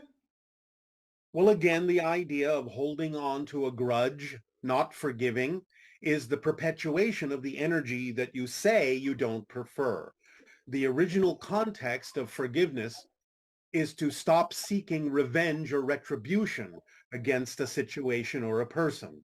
So as long as you seek the idea of revenge, of retribution, of making people pay for what happened, then you are connecting yourself and anchoring yourself to the negative energy, the fear-based energy that you say you would like to let go of. So forgiveness is the act of truly letting go and disconnecting from things that allow you to continue to create negative energy within your own energy field. Forgiveness is freedom, is freeing yourself from anything in the past that you feel affected you, because you have to recognize that since you are your own reality, really what's happening is you're only feeling your own energy. You're only affecting yourself by agreeing with someone who was offering you a negative scenario, a negative vibration. So forgiveness is letting go of holding on to that negative vibration. It is the cessation of punishing yourself and punishing them for having created the experience. If you truly wish to be free, then forgive and let go and learn the lesson therein that will allow you to move forward. Okay. And I've heard you speak about how physical reality is a mirror and how we sometimes hold on to beliefs that are not ours. Can you go into more detail about this? If physical reality is a mirror, how did beliefs not reflective of my core frequency come from others in my society? I'm trying to reconcile you get what you give, or what you put out is what you get back. We have just explained this. The idea is that reflections, even though you're using that word, are not one-to-one reflections as in a literal mirror. The idea is to understand that you can attract someone into your life who may be completely vibrationally incompatible with what you prefer because you are willing to assist them. The reflection is they're giving you an opportunity to reflect your willingness to be of assistance in providing them other options other than the paths and the choices that they may be taking or making.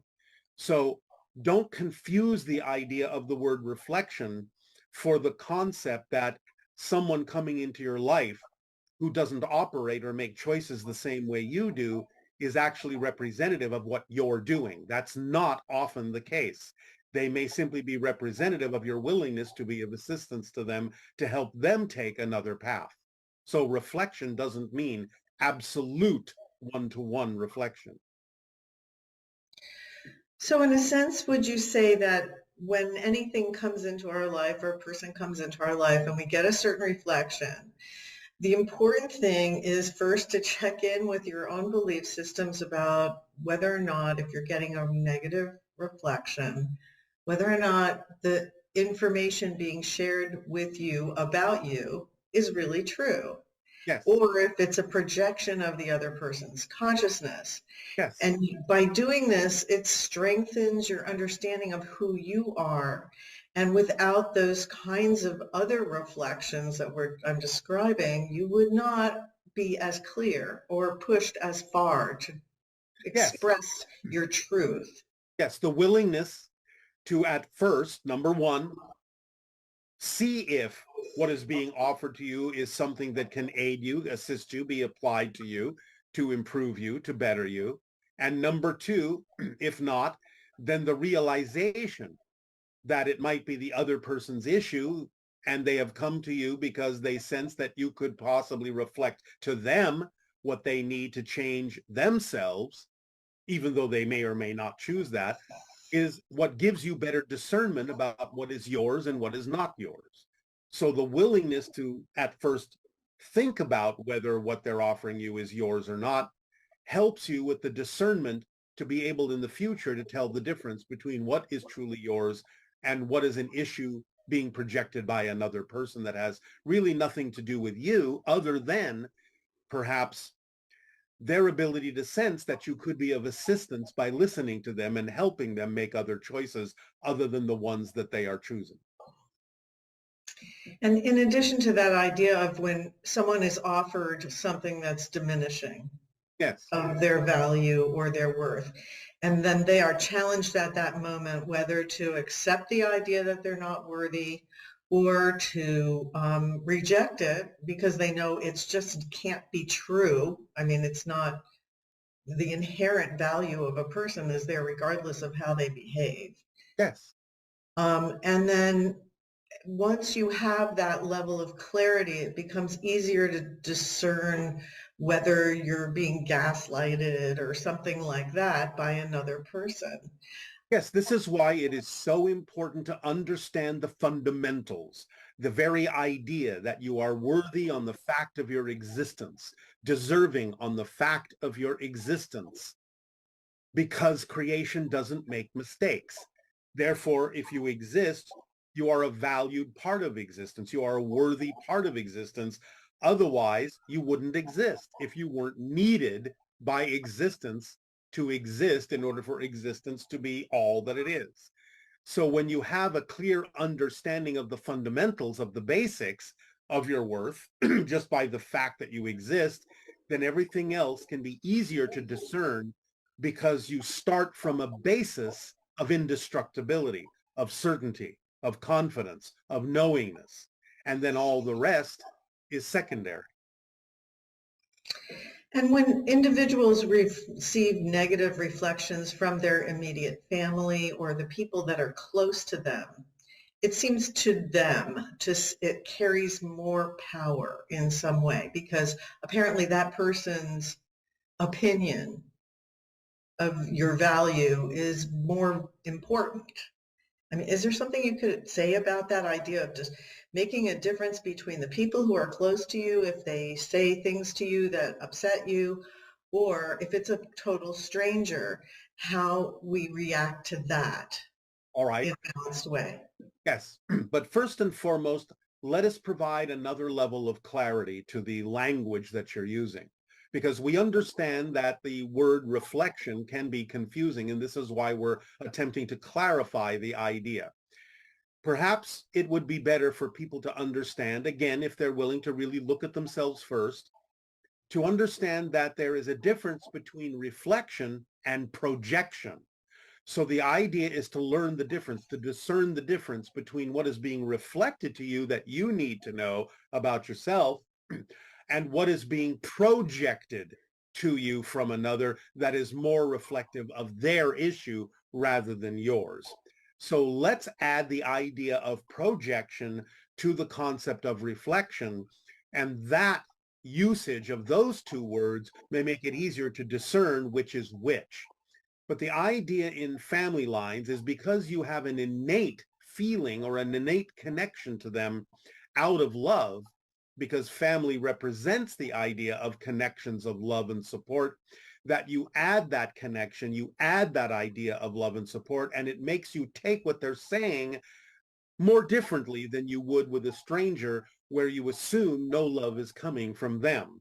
So it is the actual connection of love that you have that makes you more susceptible to the idea of receiving whatever projections they may be projecting onto you that represent their issues, because you're willing to look at yourself more readily and assume more readily that they may be right about you, even if they're not, because of the connection you feel of love to them, because of the family connection. And when it comes from a family member, then it kind of gives you an opportunity for different levels of processing. One is, are you having an emotionally reactive response to any diminishment that you've received from a family member? Yes. And on another level, maintaining that state of neutrality, which is a higher vibrational state, in order to ensure that the way that you respond to the person that is projecting in that way is a way that will be helpful to them or give them the opportunity to change without having it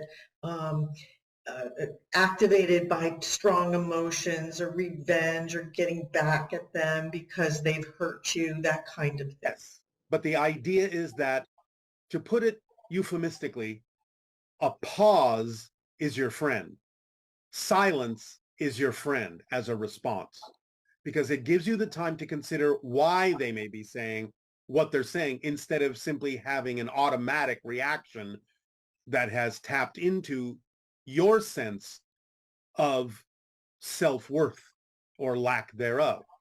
So if you find that you're reacting, it would always be wise to pause and say nothing and give yourself an opportunity to mull over why they have said what they have said. And in the silence, you may find it easier to discern whether or not what they have said is something you do need to take to heart to improve yourselves, or at least a part of it is, or whether it is purely their issue. So the idea is to learn to pause when you feel yourself reacting to something. Don't immediately respond. Take a moment of silence and ask yourself, why is this person saying this to me? Why am I reacting the way I am reacting? Is there something I need to look at within myself because I'm reacting negatively to this? Because I'm reacting out of fear or worry or self-doubt? And then give yourself the opportunity to really learn to hone your discernment in the silence that you give yourself, to afford yourself the time to determine exactly what is going on, instead of immediately reacting, what you humans call a knee-jerk reaction. And in terms of the balanced response to it, when you finally do respond, can you clarify a little bit more about the kinds of attitudes you would have towards the individual when you finally do re-engage in some way? Well, again, it would be one of more compassion and curiosity for why they said what they said, and asking them, why are you feeling what you're feeling? What has brought this up in you? Can you give me an understanding more clearly of why you are saying what you are saying and where that's coming from? Because I want to be of assistance here. I want to learn who it is you are and why you're feeling what you're feeling, why you're saying what you're saying, because I love you and I wish to be of assistance in clarifying the communication between us. Now, whether or not you actually say all of that, that's the attitude, that's the energy, that's the state of being of compassion and curiosity that expresses itself as a desire to assist, to get to the bottom of why something has been said and what the real issue is. Because very often when people say things, it is a surface reaction, and that there is a deeper issue that really needs to be clarified and revealed and unveiled. And the idea that if you discern that the energy that's being projected towards you is negative, how do we respond to understanding that while incorporating what you just said? I just told you how. So you recognize that it's negative. Of course, because you have the reaction to it, or if you are neutral, you simply recognize it is vibrationally not compatible with the truth that you understand yourself to be. So you either have the negative reaction, the negative response, or you have the neutral recognition. And in that, you still maintain the silence for a moment, maybe even for a few heartbeats. Have the curiosity and compassion to say, all right, I hear what you're saying. I recognize that you have this feeling, but if you can, please explain to me where this feeling comes from, what you think is happening here, what it is you believe that has happened that is allowing you to react this way, to tell me what you have told me. So it is, again, whether it is actually said that way or not, the state of being that you need to come from in order to respond in a more positive way and a more constructive way, and to get at the bottom of, the root of why someone may have said what they have said, why they have felt the way they have felt, why they have reacted the way they have reacted, because it's usually representative of a much deeper issue than the one that they're calling out. Well, that's very helpful. I think that's a nice in-depth exploration of reflections for sure. So thank you for that.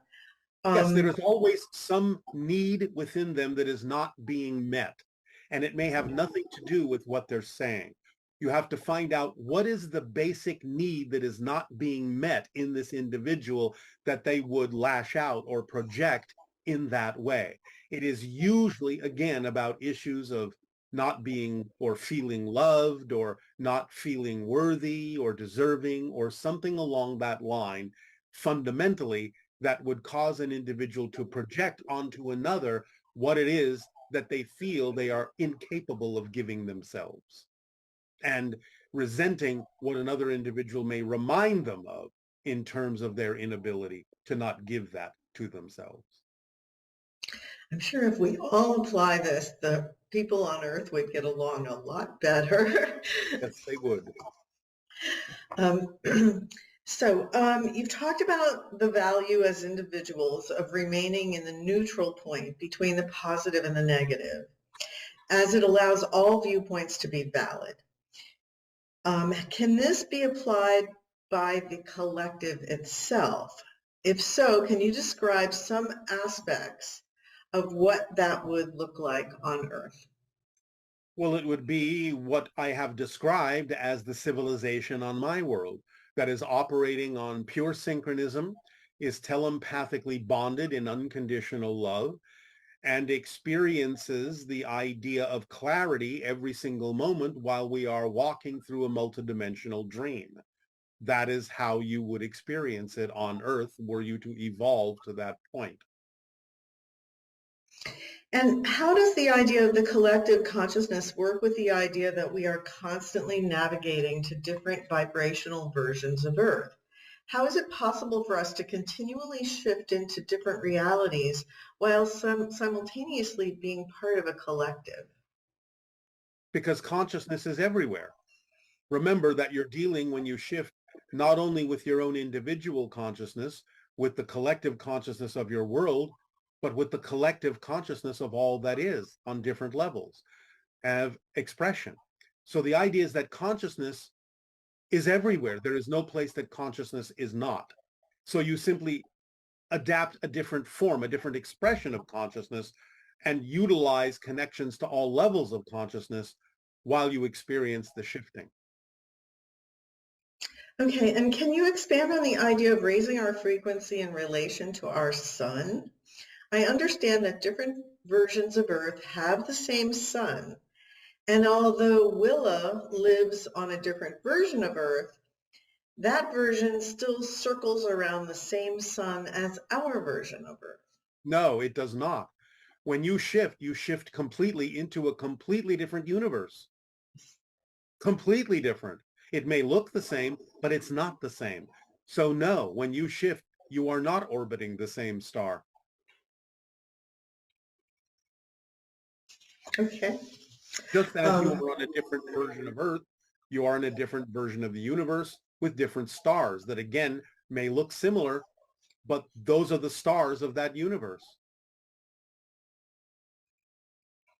Okay. So this person is asking about the Anuhet. Yes. She says, once I had a clairvoyant interaction with a feminine entity, which I think is an Anuhet woman. I think she is that because of the way she was way ahead of Willa in terms of frequency and non-physicality, but still as human as one can get. It was the experience that made me understand that there is much more to reality. Is that entity in that role my most probable future life experience? And in what way were you and Willa connected to her on her paths? It is a probable future life experience, as you term these things linearly, because you are focusing on it and experiencing a connection to it. So it can be possibly a future self. Our connection, Willa, is representative of your Earth when the sixth hybrid race is fully forming. My connection as the third hybrid race is part of the union of all the hybrid races, so that when Earth becomes the sixth hybrid race, we all blend together to become the seventh. Okay, and recently you shared a meditation technique for ringing the bell at Bell Rock, and I've meditated there in the past. Since I live at a distance, I'm curious if replicating the experience in my mind while meditating at home produces the same effect, or is it less effective than when it's done remotely? It depends upon your understanding of time and space and your belief system. Since distance is an illusion, if you truly understand that, then your meditation at home can be just as effective as actually being in present with Bell Rock, because you would understand that at home and in present is no different if you understand that distance is an illusion. So it's all dependent on your belief system. And your understanding of time and space. And space. Okay, and this person's asking about the Mitchell-Hedges skull. They were in a private session with the Mitchell-Hedges skull, and they brought their clear crystal skull to absorb the energy of the Mitchell-Hedges skull. How much information does one crystal skull absorb from another? And what kind of information can a crystal skull reflect back to you? All the information that is absorbed and all the information that is reflected to any particular individual is all the information that is relevant for that individual's life path. It doesn't necessarily absorb all of the information in a master skull like the Mitchell-Hedges skull, but it will absorb everything that is relevant for the individual connected to the skull that is doing the absorbing. Okay, and can you give us a little guidance on making sense of our dreams? And the way this is expressed is, how can we make more sense of them even when they seem completely random and easy to discount? Well, again, remember, there are different kinds of dreams. Sometimes if you're having an experience out of body, your physical mind will use whatever symbols make sense to it to represent or symbolize the experience you had, but there may not necessarily always be enough symbols or enough representative symbols to make complete sense out of what was going on a different level of reality.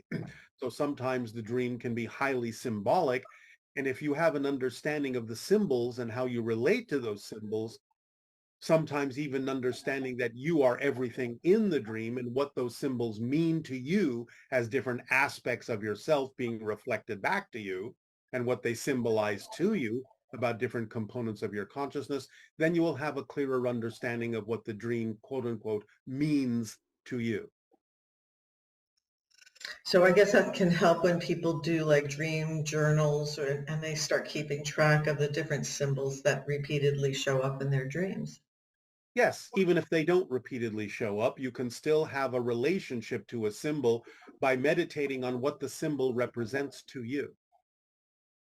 And that can be especially true when you wake up in the morning before you fully come out of the dream state. Yes, it is easy to remember the dream if you stay with it and not just jump out of bed. Another way to look at it is if you have any proficiency with any other divination system, like tarot cards or such, you can start treating the dream symbols in the same way that you would treat the symbols on a tarot card or any other divination system. That sounds interesting. This question is, can you define observations, perspectives, opinions, and judgments? Observations are neutral. Perspectives are your particular point of view that can still be neutral. Judgments, in the way that typically humans mean that, usually goes into some sort of adding your opinion, your belief, a perspective that may or may not be positive or negative into the mix of your observation. In other words, judgments and opinions represent the filtering of observations through your particular belief system, whether it's positive or negative, as to what it is you are observing, what your perspective of it is. Perspective can sometimes already be representative of a filtering through your belief system, which is why you have that perspective, although there are neutral perspectives as well. So basically, observations can be neutral. Perspectives can be neutral, but can be representative of filtering through a belief. Judgments and opinions are usually representative of filtering an observation through a belief system, whether positive, neutral, or negative.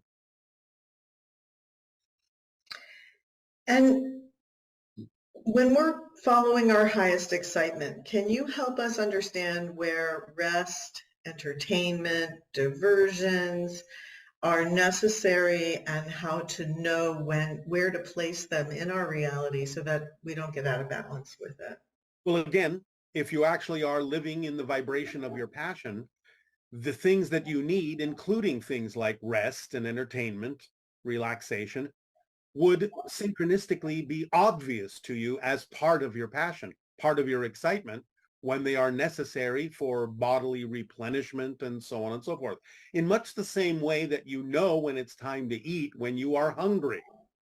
So when you are truly living in your passion, there will be other kinds of senses that you will develop that will tell you, now it's time to rest. In the same way that you have a signal that now it's time to eat because you feel hungry. So the idea is to include all of those things in the vibration of your passion and let synchronicity organize them all in a way that allows you to hone your senses to be able to tell when certain things are necessary within your passion, within your excitement. So also what you're saying, I guess, is that as long as the more precise you are in following the formula, the more accurate your interpretations of the signals you receive will be. For example, if a person is having issues with their weight, they might get constant signals that it's time to eat, but that's more of a reflection of being out of balance. Yes. But if you're following the formula more precisely and you are experiencing the higher vibrational state that comes with your passion, where everything falls into place, where everything is synchronistically aligned, then you will receive those messages in a balanced way. Yes, because if you pay attention to people who are following their passion, just to use the example we have already suggested, you will recognize that sometimes people will hardly ever feel hungry. They will feel hungry when they need to.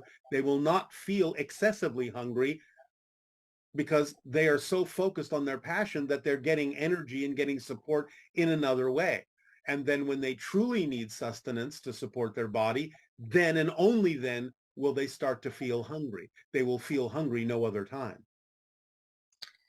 So if you look at the human beings you've been interacting with for a long time, and you see their progress in terms of utilizing the formula and becoming more and more precise at it, are there sort of like stages that people go through with it so that at some point you cross a line and you're actually so much more accurate than you might have been in the beginning when you were misinterpreting anxiety for passion, etc.?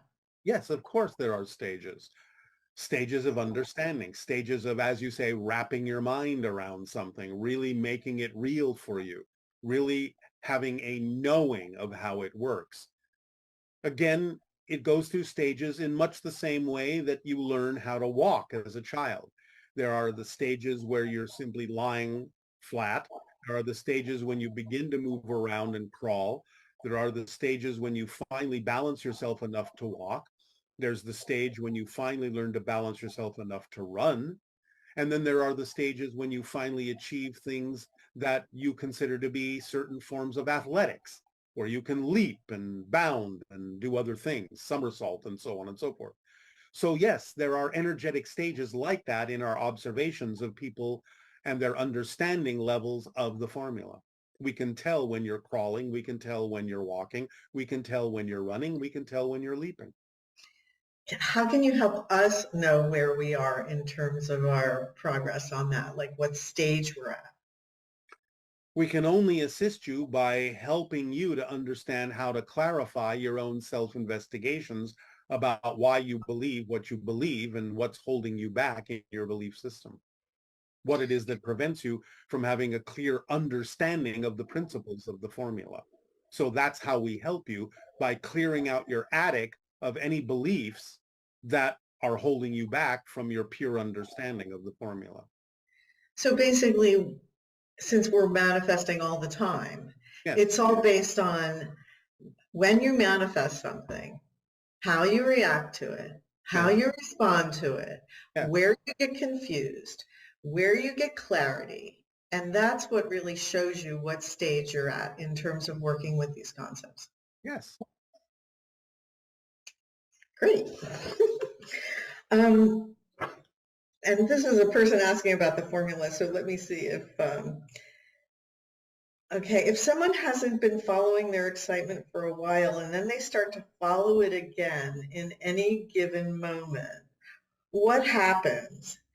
And you said that the only way to miss an appointment that's meant for you is to worry about missing it.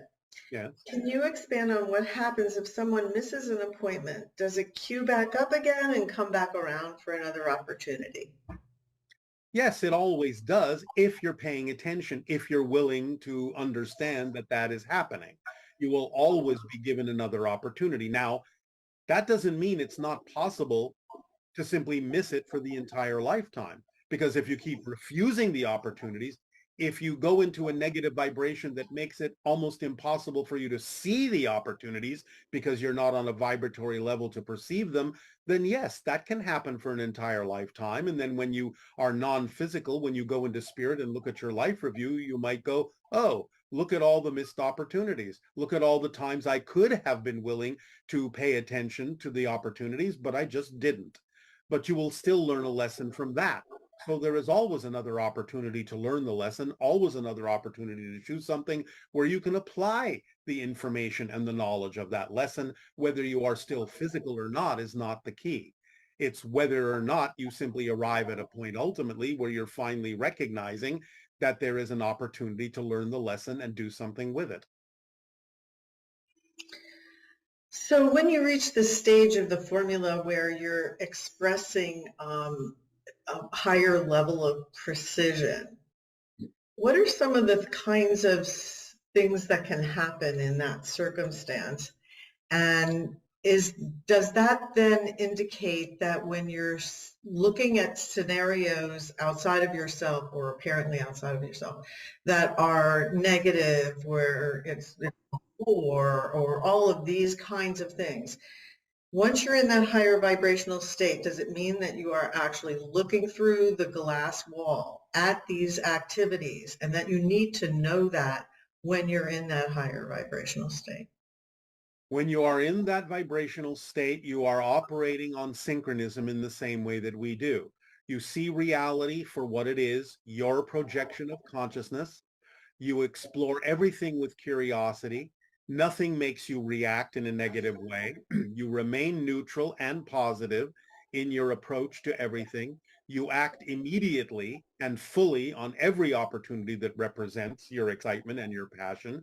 You are your true self, and you feel transparent to yourself and are willing to look at everything within yourself and accept everything that manifests in your life as an opportunity to experience more and more expansion and more knowledge. You start really becoming lucid in the physical reality dream. Sounds wonderful. It is. Yeah, yes, it is. Yes, it is. Now, this person is telling a personal story that they have, and I will give this information. She says that she was a prostitute 10 years ago, yes, and she got caught by a lot of people, but she healed herself, and she's a different person now. And she's trying to let go of her past, but people still remember who she was. So everyone who knows me has heard about it, is what she says. And meeting new people, even abroad, they seem to become discovering of her past. So she wants to understand, how can she be present and forgive herself, because it's now causing her to be afraid to start something new, because she feels like it'll just keep coming back and haunting her. All right. Well, there's two ways to approach this. First of all, she herself may not be really letting go of that persona if she really truly wishes to. So she may be walking into new relationships in fear that she is going to bring that persona forward, or that someone is going to know about that persona.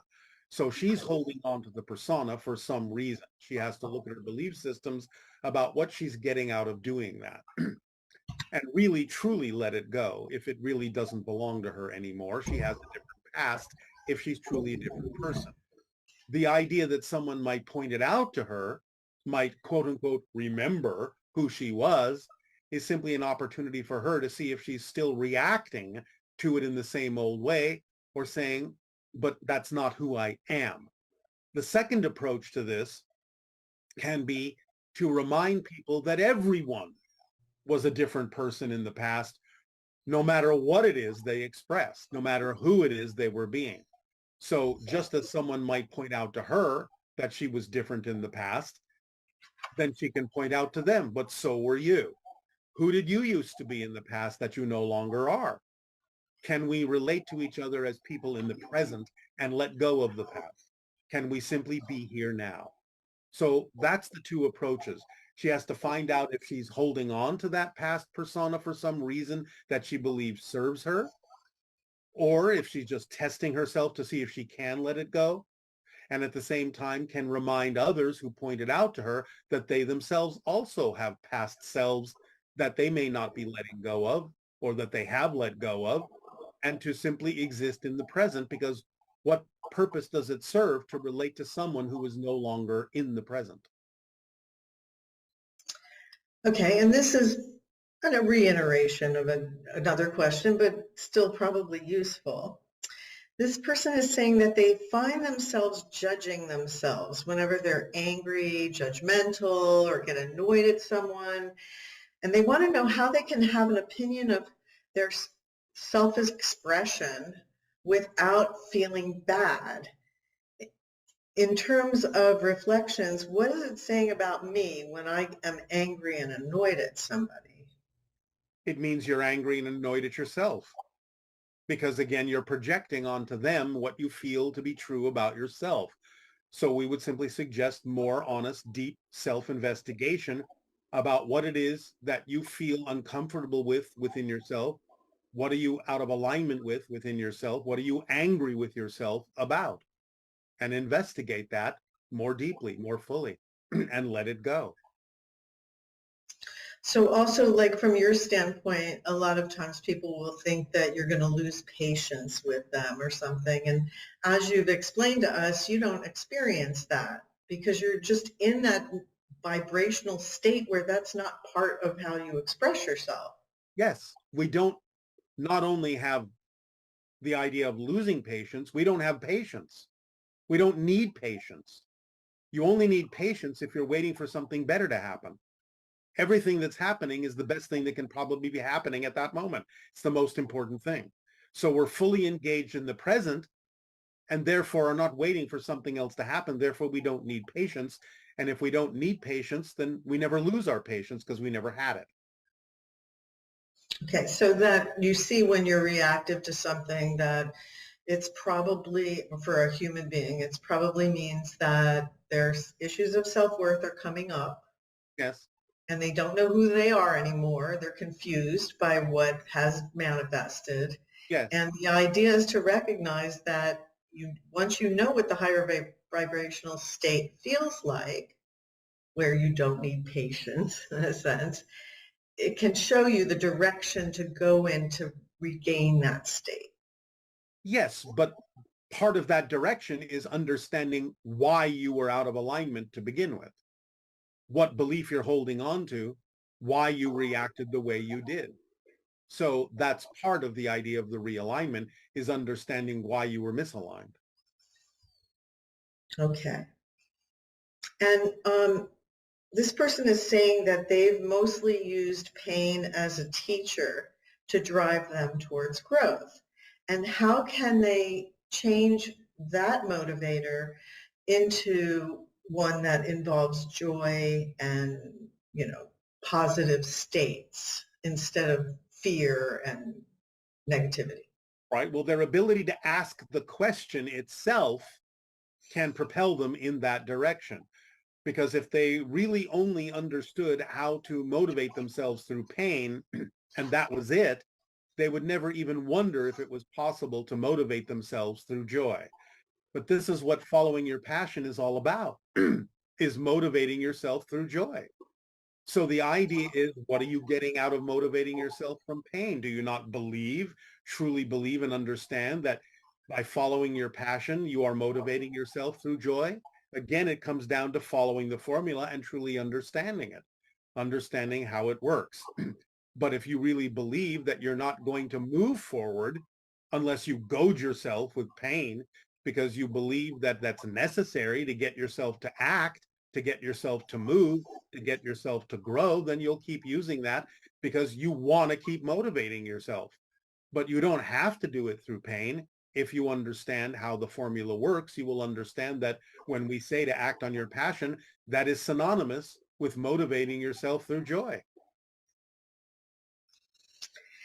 And this question is, are there laws governing the spiritual world just like there are laws governing the material world? Or is there only one set of laws and that applies to both spiritual and material world? the 5 laws apply everywhere, every when, to everyone, in every state. Do you want to repeat the 5 laws? Number 1, you exist. Number 2, the one is the all are the one. Number 3, you want to join me?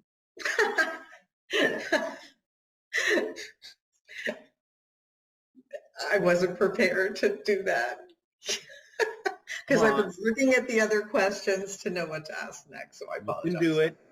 Number 3. You can do it. Let's start again. Oh, Number 1, you exist. Number 2, the one is the all is the one. Number 3, what you put out is what you get back. Is that the third? I don't. Sure.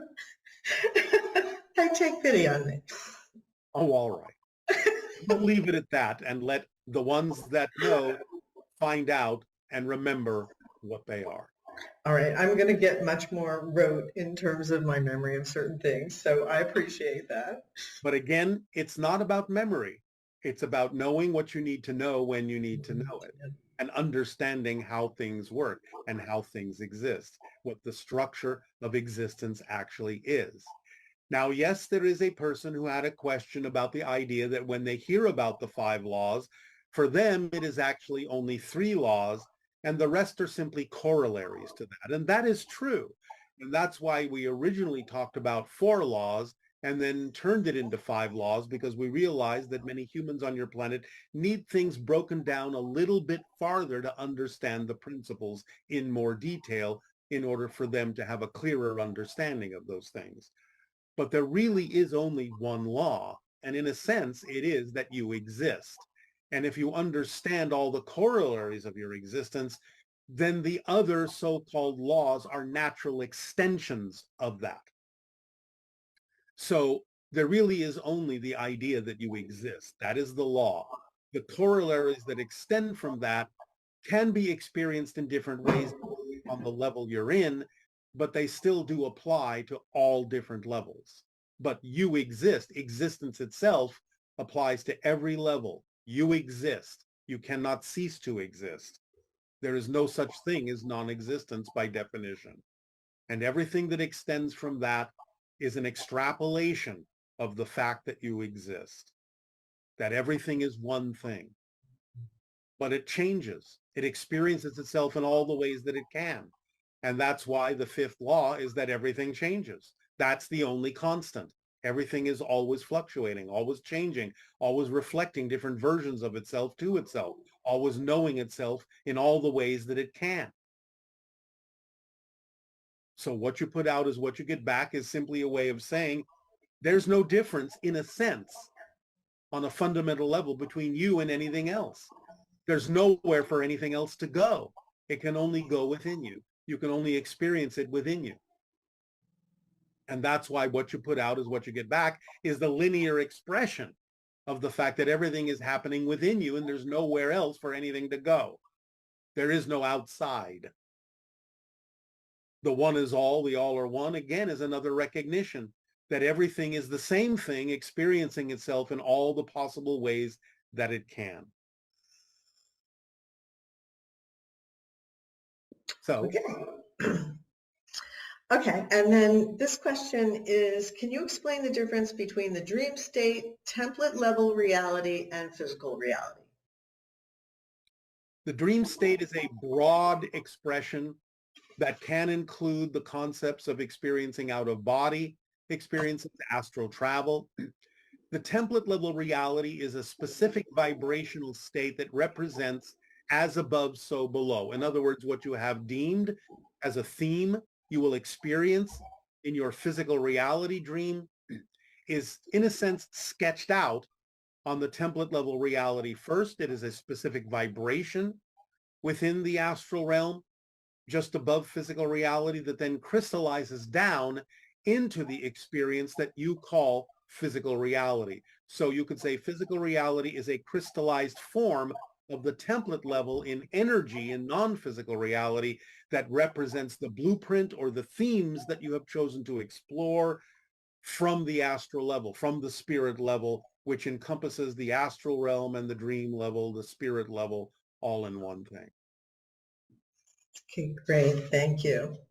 And this person's question is about Christ consciousness. Yeah. How would you define Christ consciousness? What does Christ consciousness reflect to us? Christ consciousness is typically a reflection of the entire collective consciousness of your world.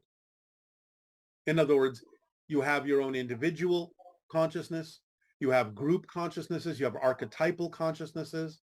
Christ consciousness is the archetype of the collective of the entire population of the earth and the earth itself. So what frequency would Christ consciousness represent?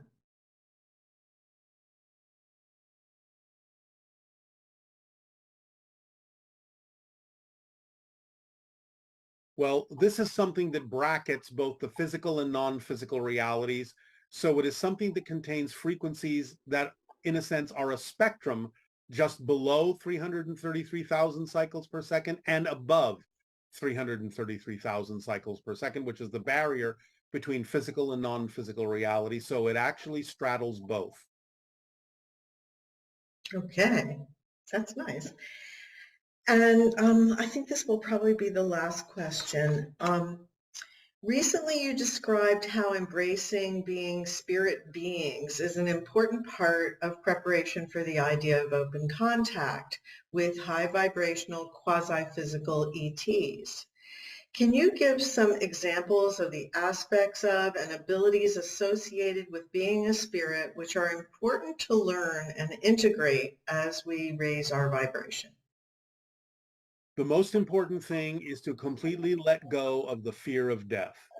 To understand it, truly understand it, as nothing more than a continuation of life, a transition into a different state. In many ways, just a continuation of your experience of physical reality, because physical reality is simply another aspect of the spirit realm in which you exist and never leave.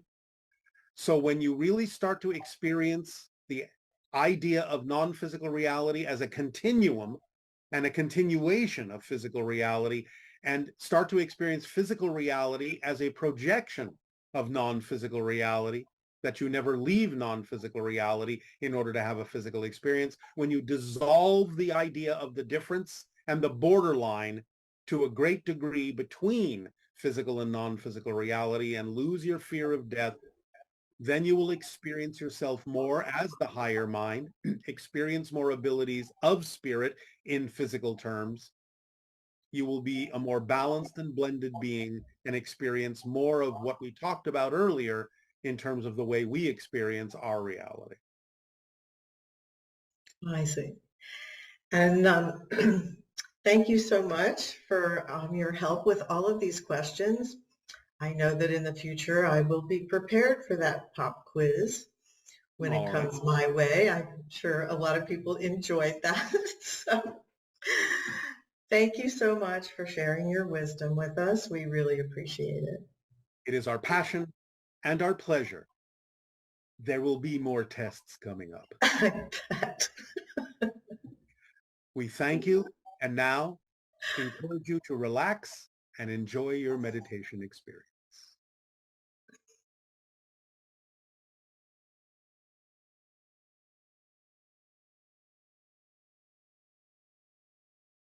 We will now allow you to allow yourselves to relax. Breathe deeply. Breathe easily. If you are going to bring up any kind of imagery or music, you can do so to accompany what we are about to say.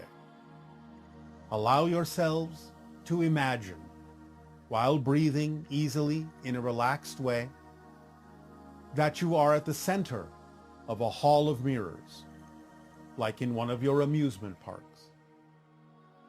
And you allow yourself to see all the reflections in the mirrors around you, seeing yourself from all sorts of different angles, different perspectives. The front of yourself, the sides of yourself, the backs of yourself, even the top and the bottom of yourself, seeing yourself from every angle possible. There are mirrors all around, above you, below you, all around you. In this case, however, you recognize that all of the reflections are actually conscious, self-aware, different versions of you within you that express the idea of different perspectives, different themes, different explorations of your being, different aspects of your creativity, of your manifestations, but that from time to time, different people will come in and take their place so that they will look different than you look, but still reflect to you what you need to know to be more of yourself, as you then reflect to them what they need to know to be more of themselves. But it comes with the understanding that it isn't always a one-to-one reflection, that what those other beings and other people bring when they take the place of your reflections and look different than your reflections and carry with them their own issues are not necessarily reflecting to you the issues you have within yourself. As you continue to breathe deeply, you're willing to absorb whatever information and advice this reflection may have for you that would be beneficial for you to apply to yourself, to change yourself, to uplift yourself, to raise your vibration with, to incorporate within your being that would aid and assist you in being more of who you truly are. Your willingness to do that is front and center.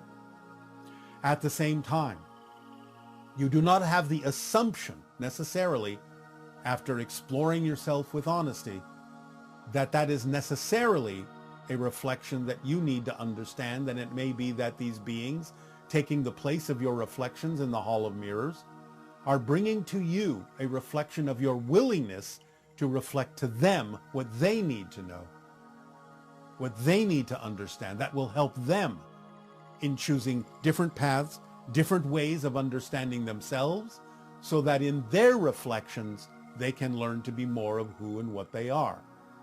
A reflection isn't the same as the idea of a glass mirror in this context.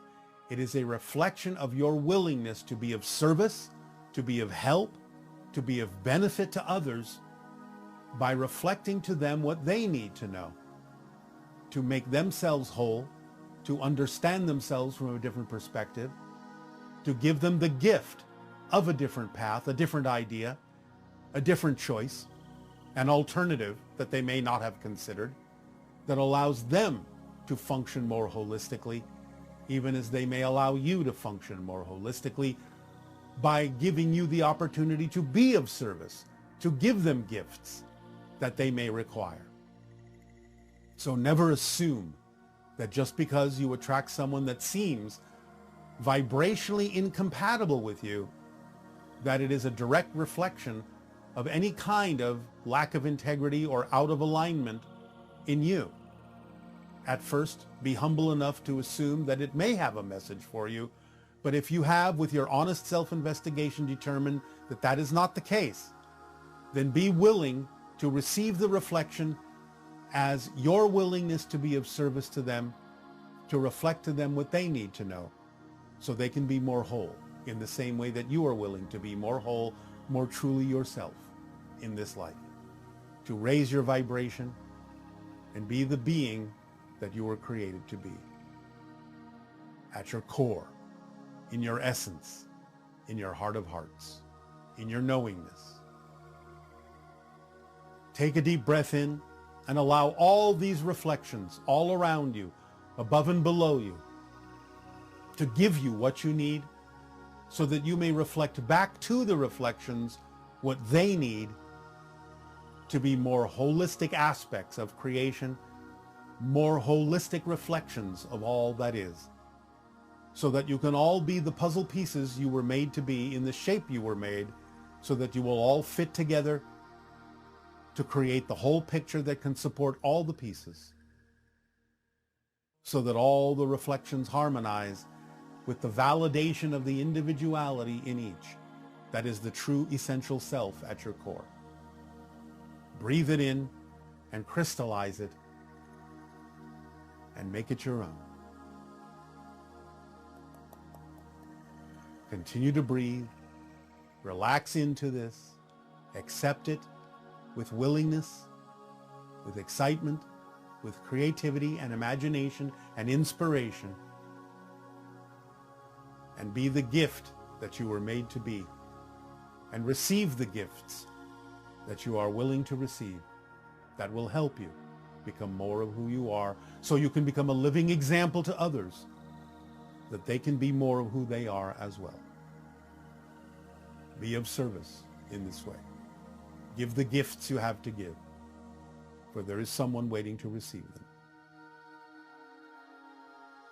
Our unconditional love to you all. We welcome you home. Aveo. Good day.